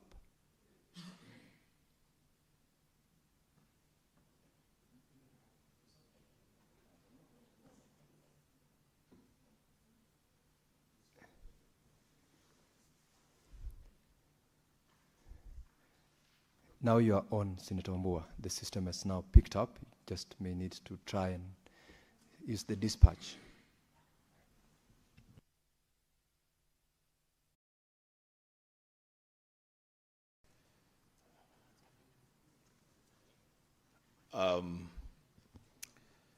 I thank you, the Speaker. The Speaker, I'm not sure about many things, but I'm sure that this is not sabotage in any way. That I am sure about. The Speaker, I rise to second the Health Amendment Bill 2025 as ably moved by Senior Counsel Senator for Nyamira, Senator Mogeni, who is also our Commissioner.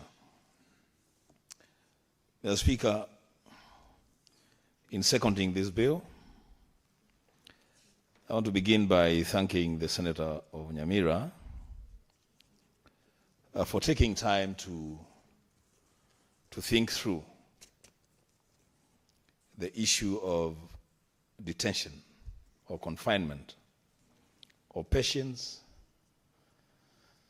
and worse still, the detention of corpses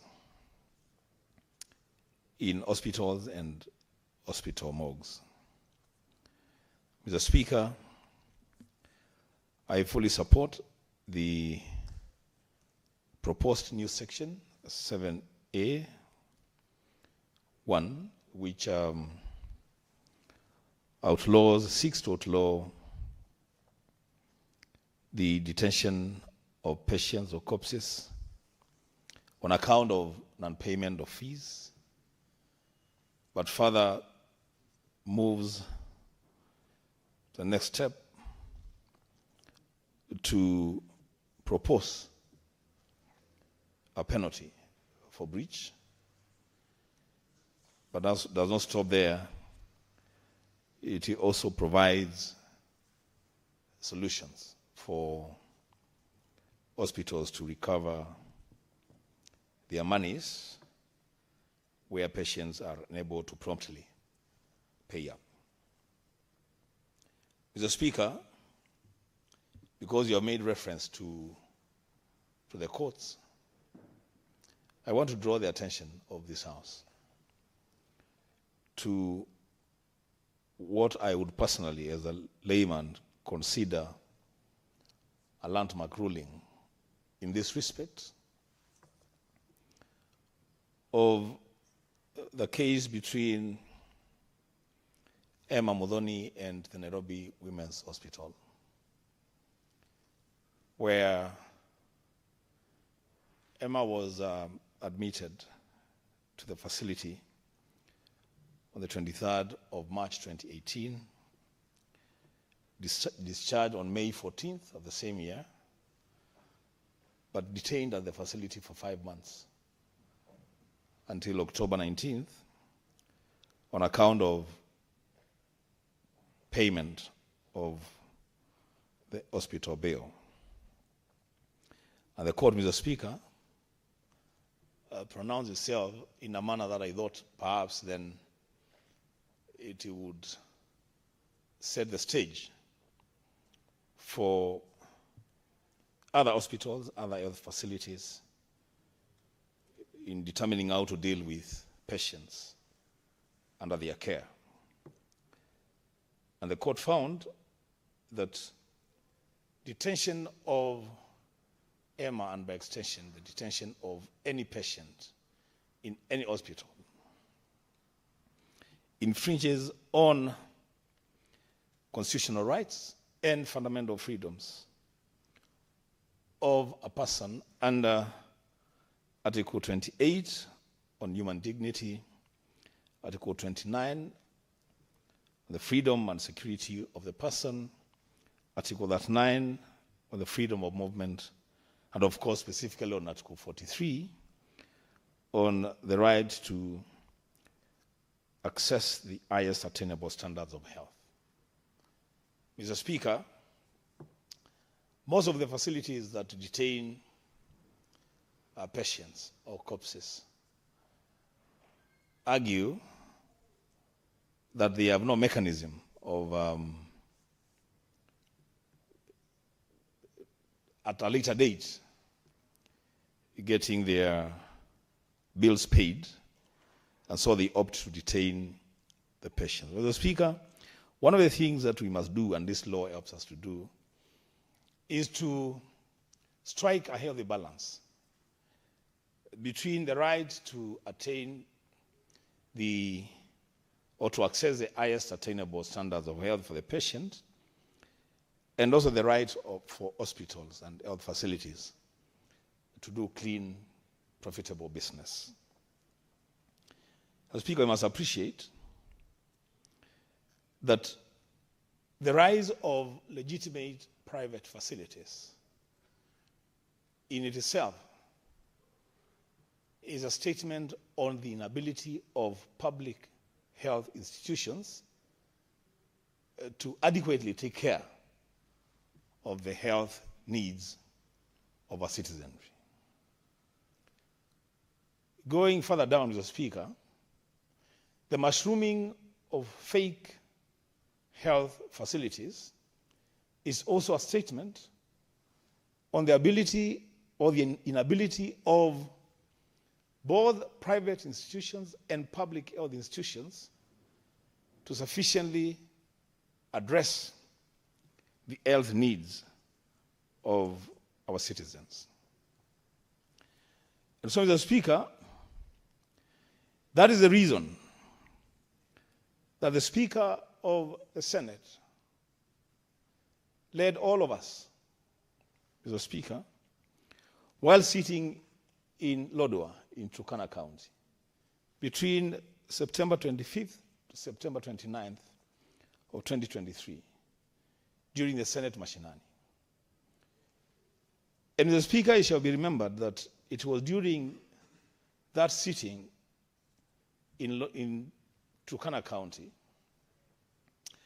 that the Senate passed enabling legislation towards the attainment of universal health care. We had a very robust engagement, Mr. Speaker, and both sides of the aisle, Mr. Speaker, the Senate, we came up with legislation that we thought would therefore now make some of these practices a thing of the past. Arising, Mr. Speaker, and as a consequence of those legislations that we passed, Mr. Speaker, you and I and all of us in the Senate and members of the National Assembly, as the Senator for Nyamira has reminded us, we are paying every month 43,000 Kenya shillings, every month, towards the attainment of universal health coverage, which, Mr. Speaker, ideally should ensure that all of us,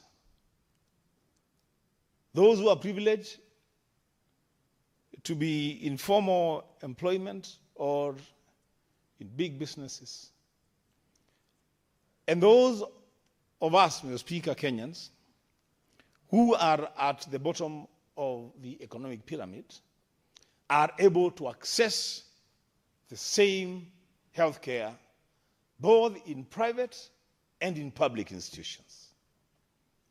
And so, Mr. Speaker, the expectation of Kenyans and the expectations of those of us in leadership was that, Mr. Speaker, after passing these very critical pieces of legislation, then the talk about mothers and children being detained for months without end in hospitals for lack of payment of hospital bills that have fallen due would clearly become a thing of the past. Unfortunately, Mr. Speaker, we are still there. I'm hoping, Mr. Speaker, that on the strength of this amendment by Senator Onyamira, added to the other pieces of legislation on universal health coverage, Mr. Speaker, then we shall ultimately bury this bad behavior, bad manners on the part of hospitals to detain patients in hospitals and corpses, Mr. Speaker, in mortuaries. Mr. Speaker, because we live in this country, all of us, we have heard the vigor with which the President of the Republic has spoken on the need to actualize universal health coverage. We have heard the President of the Republic, and I'm very sure the Senator of Tana River has heard this and will confirm if he gets a chance to contribute to this motion, that the President has actually told Kenyans that if you go to a health facility and people are asking you to pay for treatment, call the police, because you should not be paying for payment or for treatment. How is it, Mr. Speaker, that Kenyans are not just being asked to pay for treatment, they are being detained on account of hospital bills and mortuary fees? Mr. Speaker, as I move towards a conclusion of my seconding of this motion, I want to go back to what you said as you called on me to second this motion. Mr. Speaker, you cannot criminalize poverty. And nobody chooses to be at the bottom of the pyramid economically. Everybody would want to live well. Mr. Speaker, it is almost obvious that as long as we are here, as long as we are among the lot of privileged Kenyans, we may not have to suffer the indignity of being detained in a hospital for lack of payment of hospital bills. Mr. Speaker, what is good for us is good for every Kenyan in terms of health care.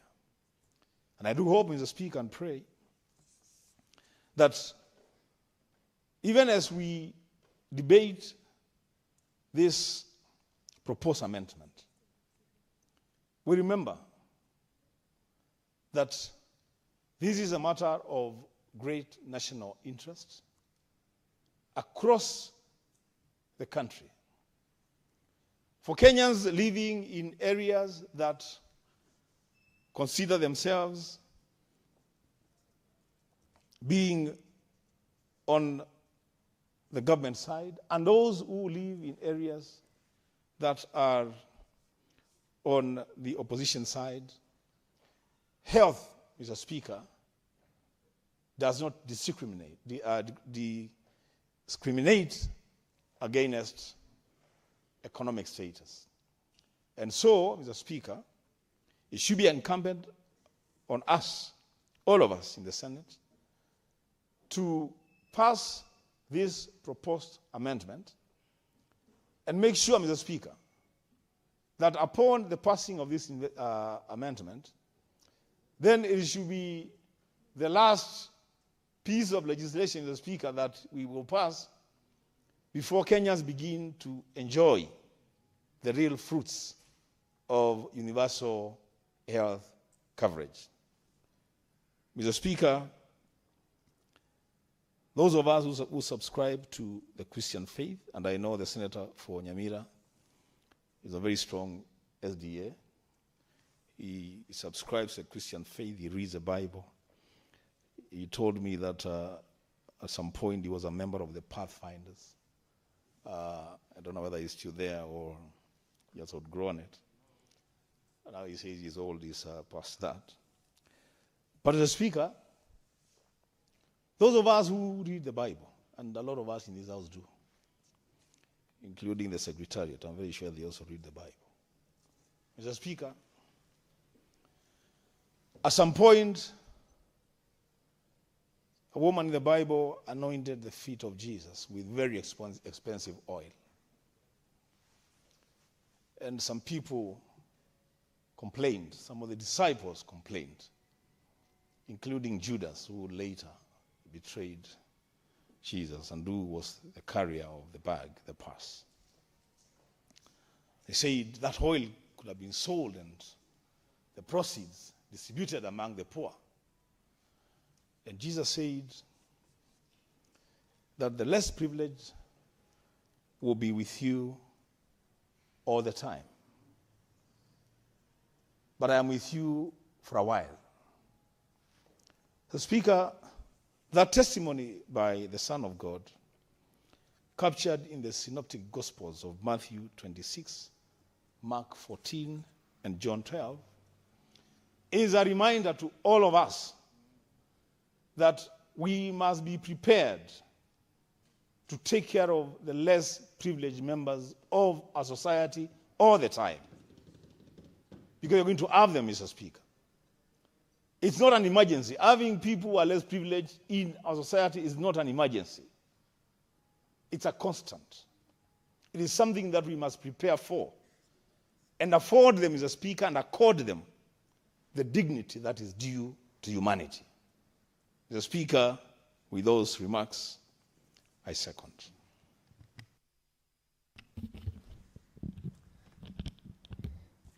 Thank you, Senator Wambua. Now, honorable senators, I proceed to propose the question that the Health Amendment Bill, Senate Bills number 12 of 2025, be now read a second time. Honorable members, it is now available for contribution by members, and I will invite Senator Mungatana to contribute to the bill.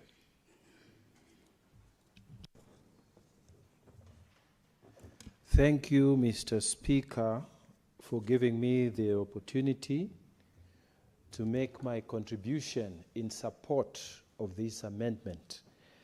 Mr. Speaker, may I start by congratulating the Honorable Okongo Mogeni, who has worked on this bill and it has reached at this stage. Very proud, Mr. Speaker, because the Honorable Senator was my classmate at the university, and I'm so glad that he has continued to maintain these high standards of work.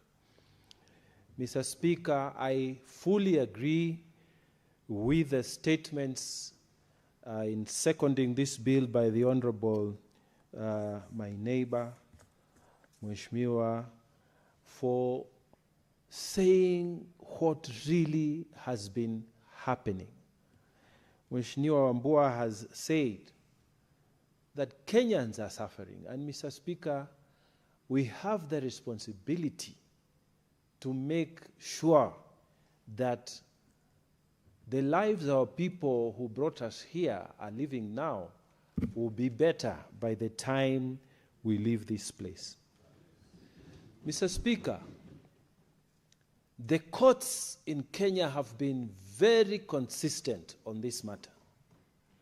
And Mr. Speaker, in the case of Kenyatta National Hospital versus Harun Mwau, in this case, Mr. Speaker, the court stated very clearly in its holding that a corpse cannot constitute a collateral. You cannot hold a corpse as a collateral for debt. You have the option of civil recovery. Mr. Speaker, in the case of JMV versus the Attorney General, the High Court held that detaining a body violates human dignity, and also it violates the right to family. Mr. Speaker, in this case, the court gave an outright order that that body must be released forthwith. Mr. Speaker, the High Court in the case of Ochieng and others versus the Kenyatta National Hospital is stated again, restating the principle that medical bills are civil debts, and civil debts have a procedure for recovery under civil law. So, Mr. Speaker, the court said if the hospitals want to enforce their rights to the debt that has occurred, they have a right to institute civil proceedings and recover the money. But they cannot detain the body of a person who has left us.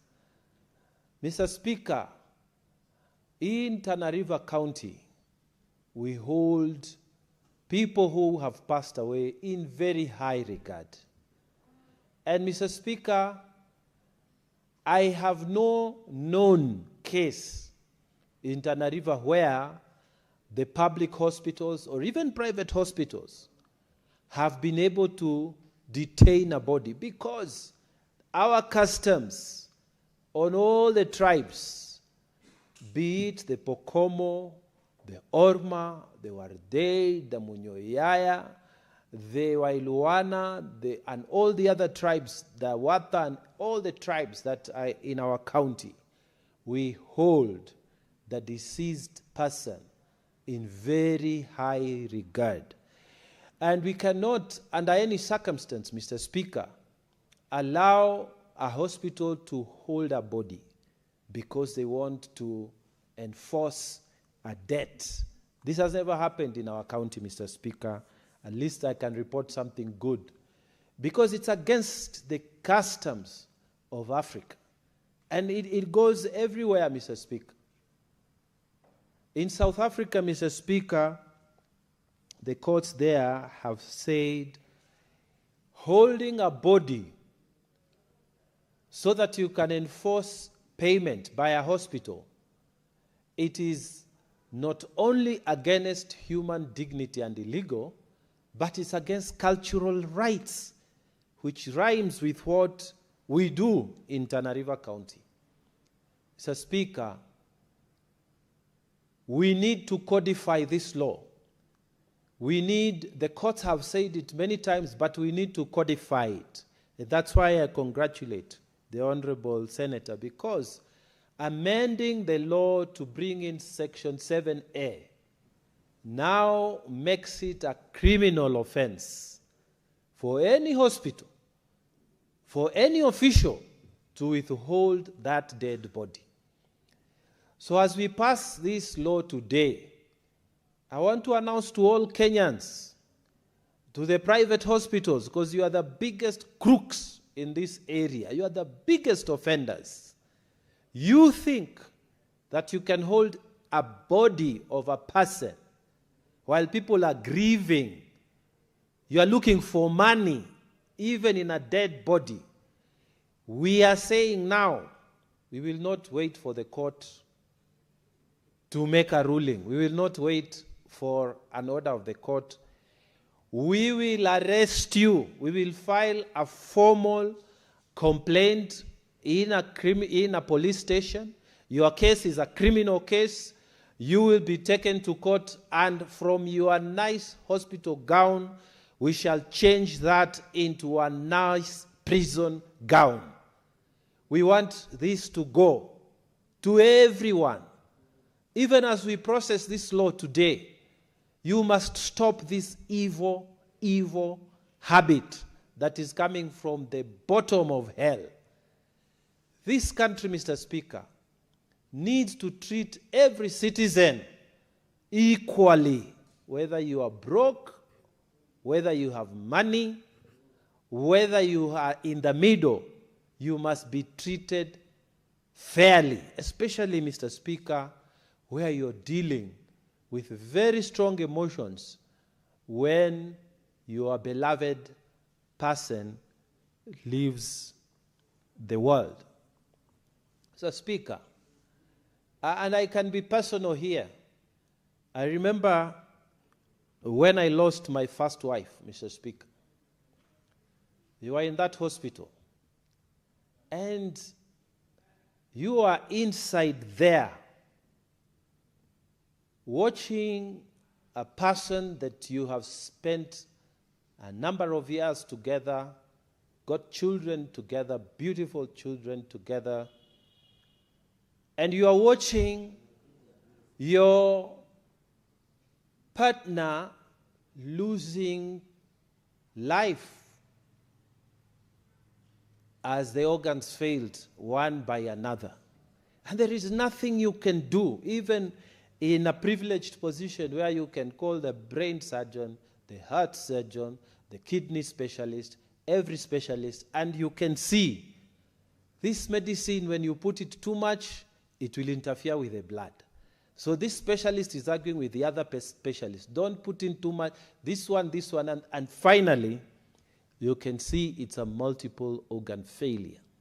You come out of that theater, Mr. Speaker, your kids are looking at you, and imagine if in that situation, I wasn't able to raise the money for the body, and then I have to struggle with the kids and all the emotions, and then you still can't get the body. Mr. Speaker, that is the worst punishment you can give a person who has lost a loved one. And this is what Kenyans are going through. So this law, we needed it like yesterday, Mr. Speaker. And I really want to urge every senator who will speak to this bill, Mr. Speaker, to enforce the fact that you cannot punish poverty. Let people lay their beloved ones in dignity, Mr. Speaker. What is it that is so important with this money, Mr. Speaker? That people do anything for it, including holding a dead body. We're going to leave it all here. We'll never carry it outside this place, Mr. Speaker. Every person who has narrated a near-death experience, or those who have gone and said they went and saw and came back, they never said that what they saw were visions of money. There's no money there. There's no American dollar. There's no Kenyan shilling there. There are no banks. There's no central bank there. They say they have seen angels. They say they have seen their grandmothers. They have seen their fathers who went before them. Life, Mr. Speaker, is superior to these things that we hold so dearly to. And I want to go to the hospitals again. Those who are still in this backward practice of holding people's bodies. Shame on you for putting money ahead of people's lives. Mr. Speaker, my honorable colleague, the Honorable Okongo Mogeni, went to give the international experience and spoke about the UK correctly. I will add that in the US, even though the law varies between states, the general principle is that you cannot hold a dead body. What you need to do, you recover from the estate of the deceased person. Alternatively, the insurance company would pay for you. Mr. Speaker, in India, the Supreme Court has outlawed that practice. So what we are doing today, Mr. Speaker, we are doing what is standard practice out there. In the Philippines, Mr. Speaker, it was normal to hold bodies and hold them as lien so that the owners or the family can pay that debt. But even in the Philippines, Mr. Speaker, now they have passed a law to say that is never going to happen again. So, Mr. Speaker, I really want to say that the message must go out there. Let us not commercialize death. Let us not hold the bodies of the departed. Let us even start now, before this law is signed by the president.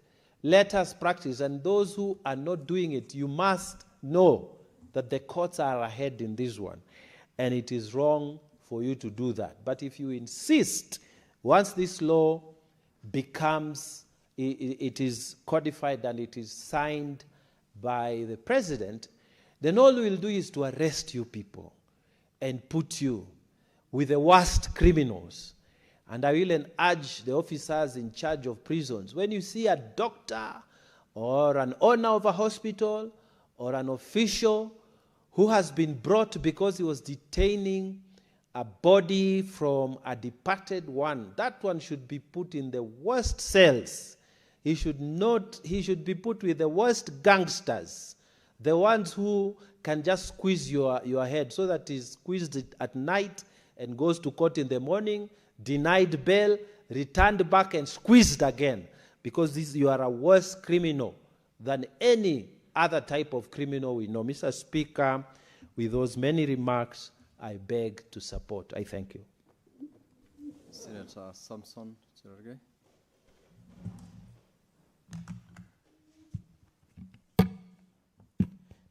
Thank you, Mr. Speaker, sir, for this opportunity.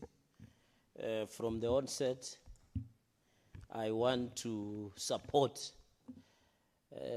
this Health Amendment Bill of 2025, Senate Bill number 12. And for the first time, I want to congratulate my successor in Justice, Legal Affairs, and Human Rights Commissioner Okongo Omugeni. I think this is senior counsel. If you are going to churn very brilliant and Solomonic bills as this on the floor of the House, we are surely proud of what you are doing. Mr. Speaker, this bill will be revolutionary. And I'm happy that the courts have gone ahead of us by making serious and decisional precedents, Mr. Speaker, on matters to do with detention of dead bodies.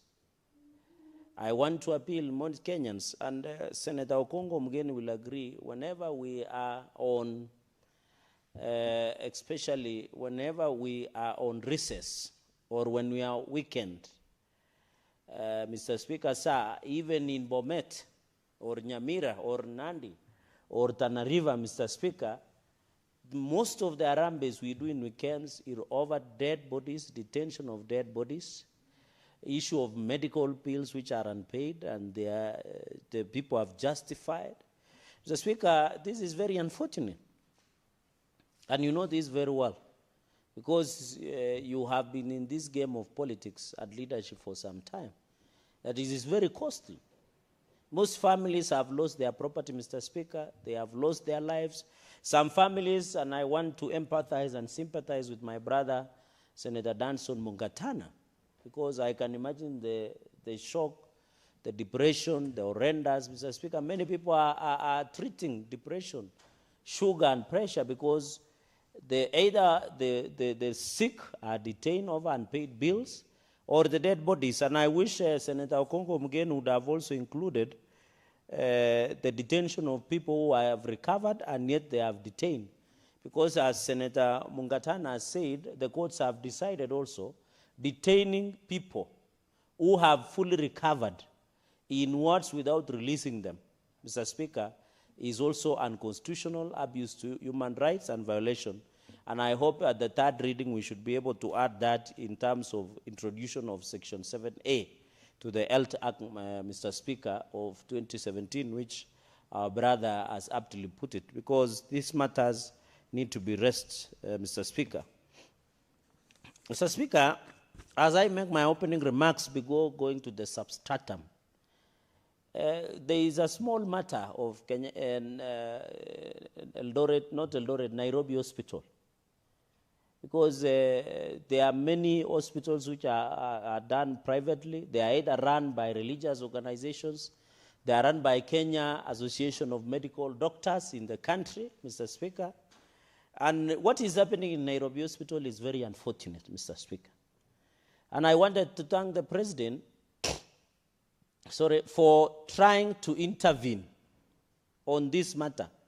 Because in as much as we have these health facilities across the country, they must be run professionally.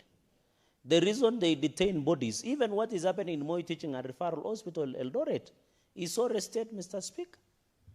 Outright theft, complacency and corruption is thriving in our hospitals, Mr. Speaker, even in referral hospitals of this republic.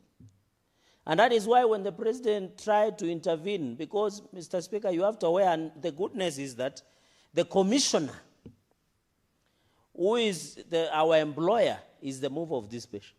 He knows Nairobi used to be listed as one of the hospitals providing medical cover to the employees under Parliamentary Service Commission.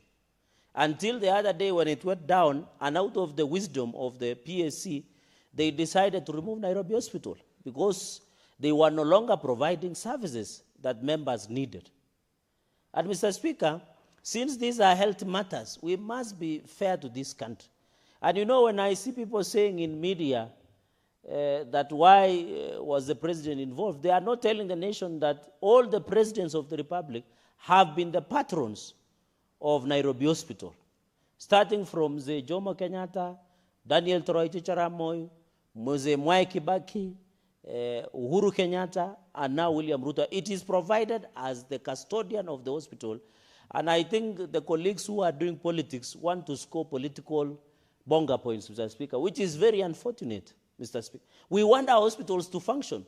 From Kipsamoite Dispensary Hospital in Mosop, Mr. Speaker, to Kenyatta National Hospital, to the private sector, Mr. Speaker. Mr. Speaker, this is, you see Moi Teaching and Referral Hospital. It is being underfunded. There is the issue of corruption. There was money that was lost through e-citizen and mismanagement and bad governance. This can only, you know, I'm talking about public referral hospital because these are hospitals also who participate in detaining of the patients over unpaid medical bills, and also, Mr. Speaker, over detaining the dead bodies, which is very unfortunate. Mr. Speaker. You know, Senator Chirargei, Senior Counsel Commissioner Kongo Mogeni knows how to attract the eye of the chair. Proceed. He has proceed. not done so. So you may proceed until such a time that he appreciates the process of seeking the intervention of the chair. So, Mr. Speaker, what I was trying to put across, and it's good Senator Metu has just walked in when I'm driving the point hot and dry. Senator Chirargei, just hold your voice. Senior Counsel is attempting to attract the eye of the chair. Are you willing to be informed by Senator Kongo Mogeni? Mr. Speaker, Senior Counsel can always inform me on these matters only.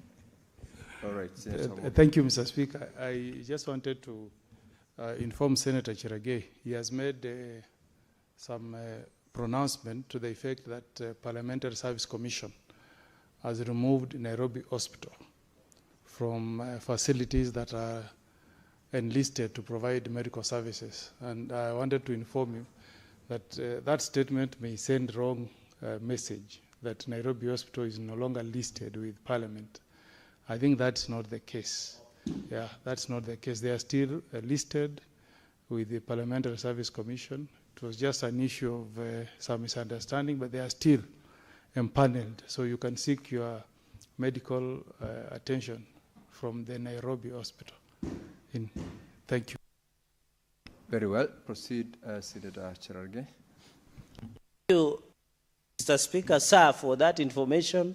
And I hope as the crisis happens in Nairobi Hospital, the services will also improve, because it is one of the premium hospitals in the country. And I hope the Parliamentary Service Commission also will do due diligence, because the last time I went there, Mr. Speaker, the services were not very good. I hope they'll rectify. I had to stay over 1 or 2 hours before receiving medical attention in Nairobi Hospital, and therefore the President's intervention was very timely in terms of bringing good governance, a corporate responsibility.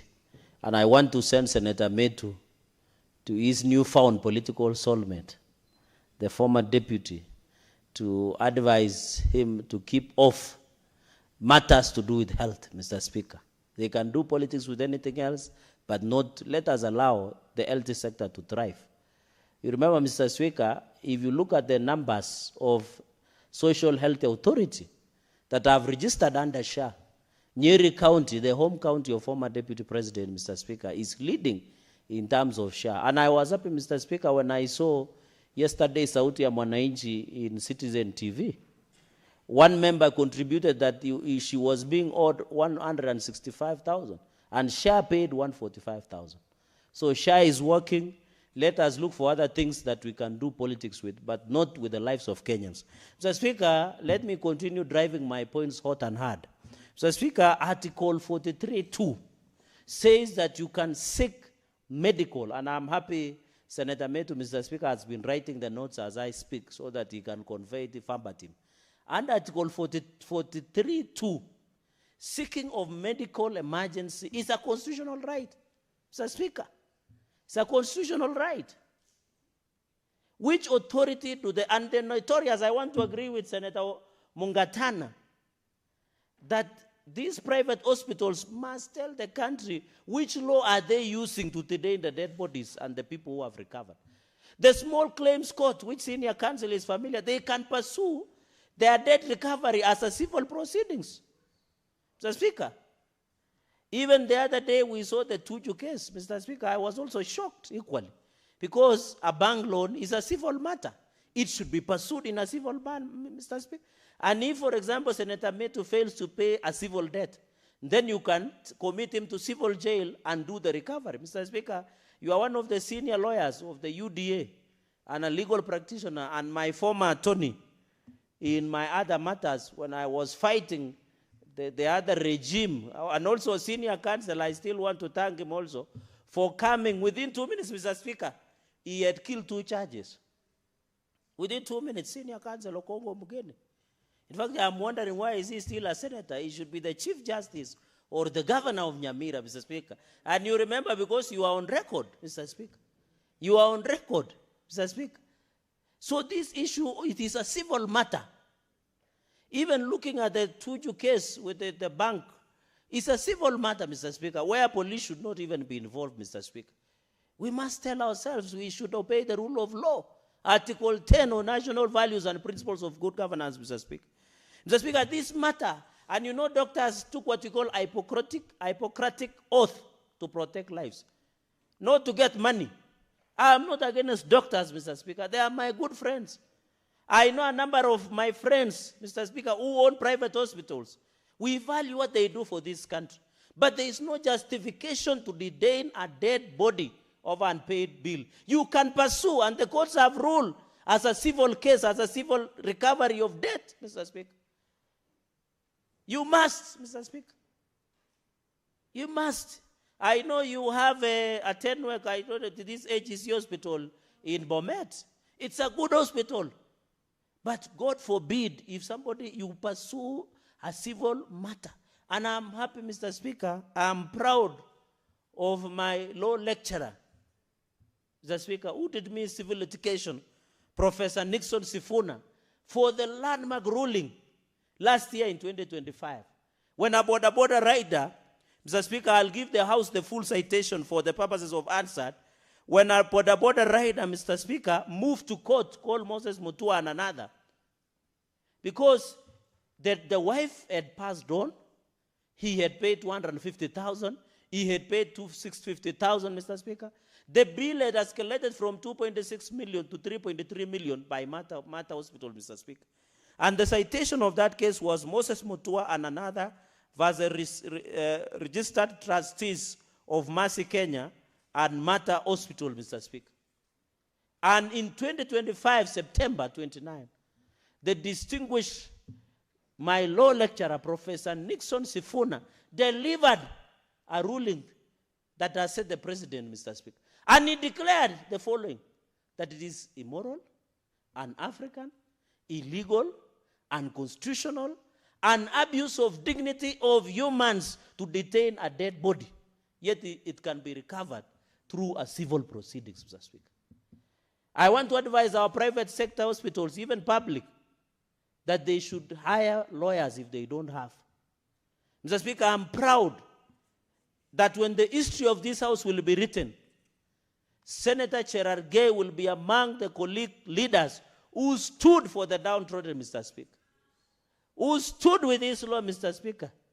Because it is very important, even if you look at another cases, Mr. Speaker, the case precedent that has been established, the famous Kinoru versus Abib Hospital in petition 512, over unlawful confinement, Mr. Speaker. Why do we leave our patients?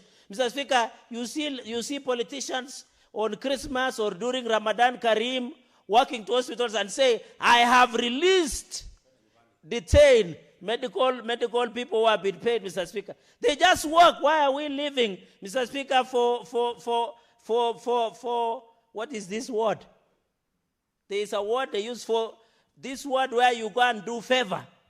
You find the Nairobi governor walks into Mbagati Hospital and say, I have released. Mr. Speaker, as if it is a favor. It is not. It is a constitutional right. When will we stop politicians, my colleague, from walking to hospital and telling people, I have released you? They are not Jesus Christ. It is the, oh, sorry. Senator Samson Cherargei, you will have 8 minutes remaining when the House resumes to conclude on your contribution to this bill. Honorable Senators, it is now 6:30 p.m., time to adjourn the Senate. The Senate therefore stands adjourned until tomorrow, Wednesday, 18th of March, 2026 at 9:30 a.m.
office, the kitchen, IT hub. IT hub.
every child in Kenya has the opportunity to learn.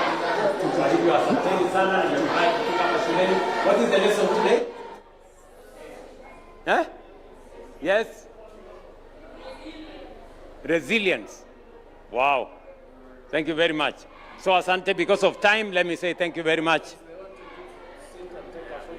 Ah. Okay. And you read a bit. This is grade 9, 6. We are a two-streamed class, and this is grade 9 blue. I am Maribel Chemoiwo, the class teacher of grade 9, and because the journey of Singapore started, being a teacher of Kiswahili and history, today I'm handling social studies under the CBE lesson, and our topic today is about resilience. Yeah. Welcome so much, sir. We are really enjoying, sir.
kufika hapa shuleni Toroso. Nimefurahi kuangalia shule hii iliyojengwa na marafiki wetu M-Pesa Foundation. Kwa niaba ya serikali ya Kenya na wazazi wa hapa na watoto wetu tunaowapenda, mimi nawaambia watu wa Safaricom Foundation, asanteni sana kwa kuungana na sisi. Safaricom Foundation, on behalf of the people of Kenya, the government of Kenya, the parents of this school, the children of this school, we want to say thank you very much for being our partners in making sure that we have proper learning spaces for our children in Toroso Primary, Secondary and ECD.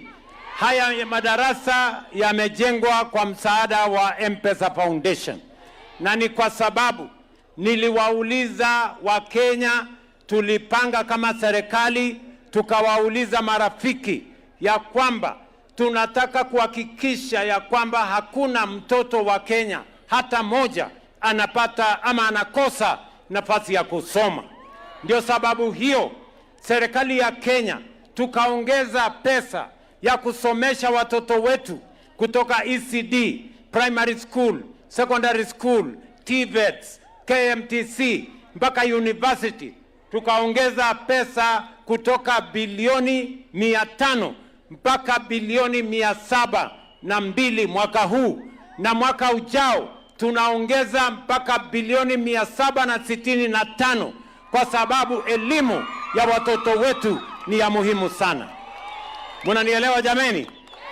Therefore, I want to say on behalf of all of us to appreciate the great partnership between M-Pesa Foundation, Safaricom, the government of Kenya, the people of Mount Elgon, the parents of this school, and the students and pupils of this school, to say thank you very much for your partnership.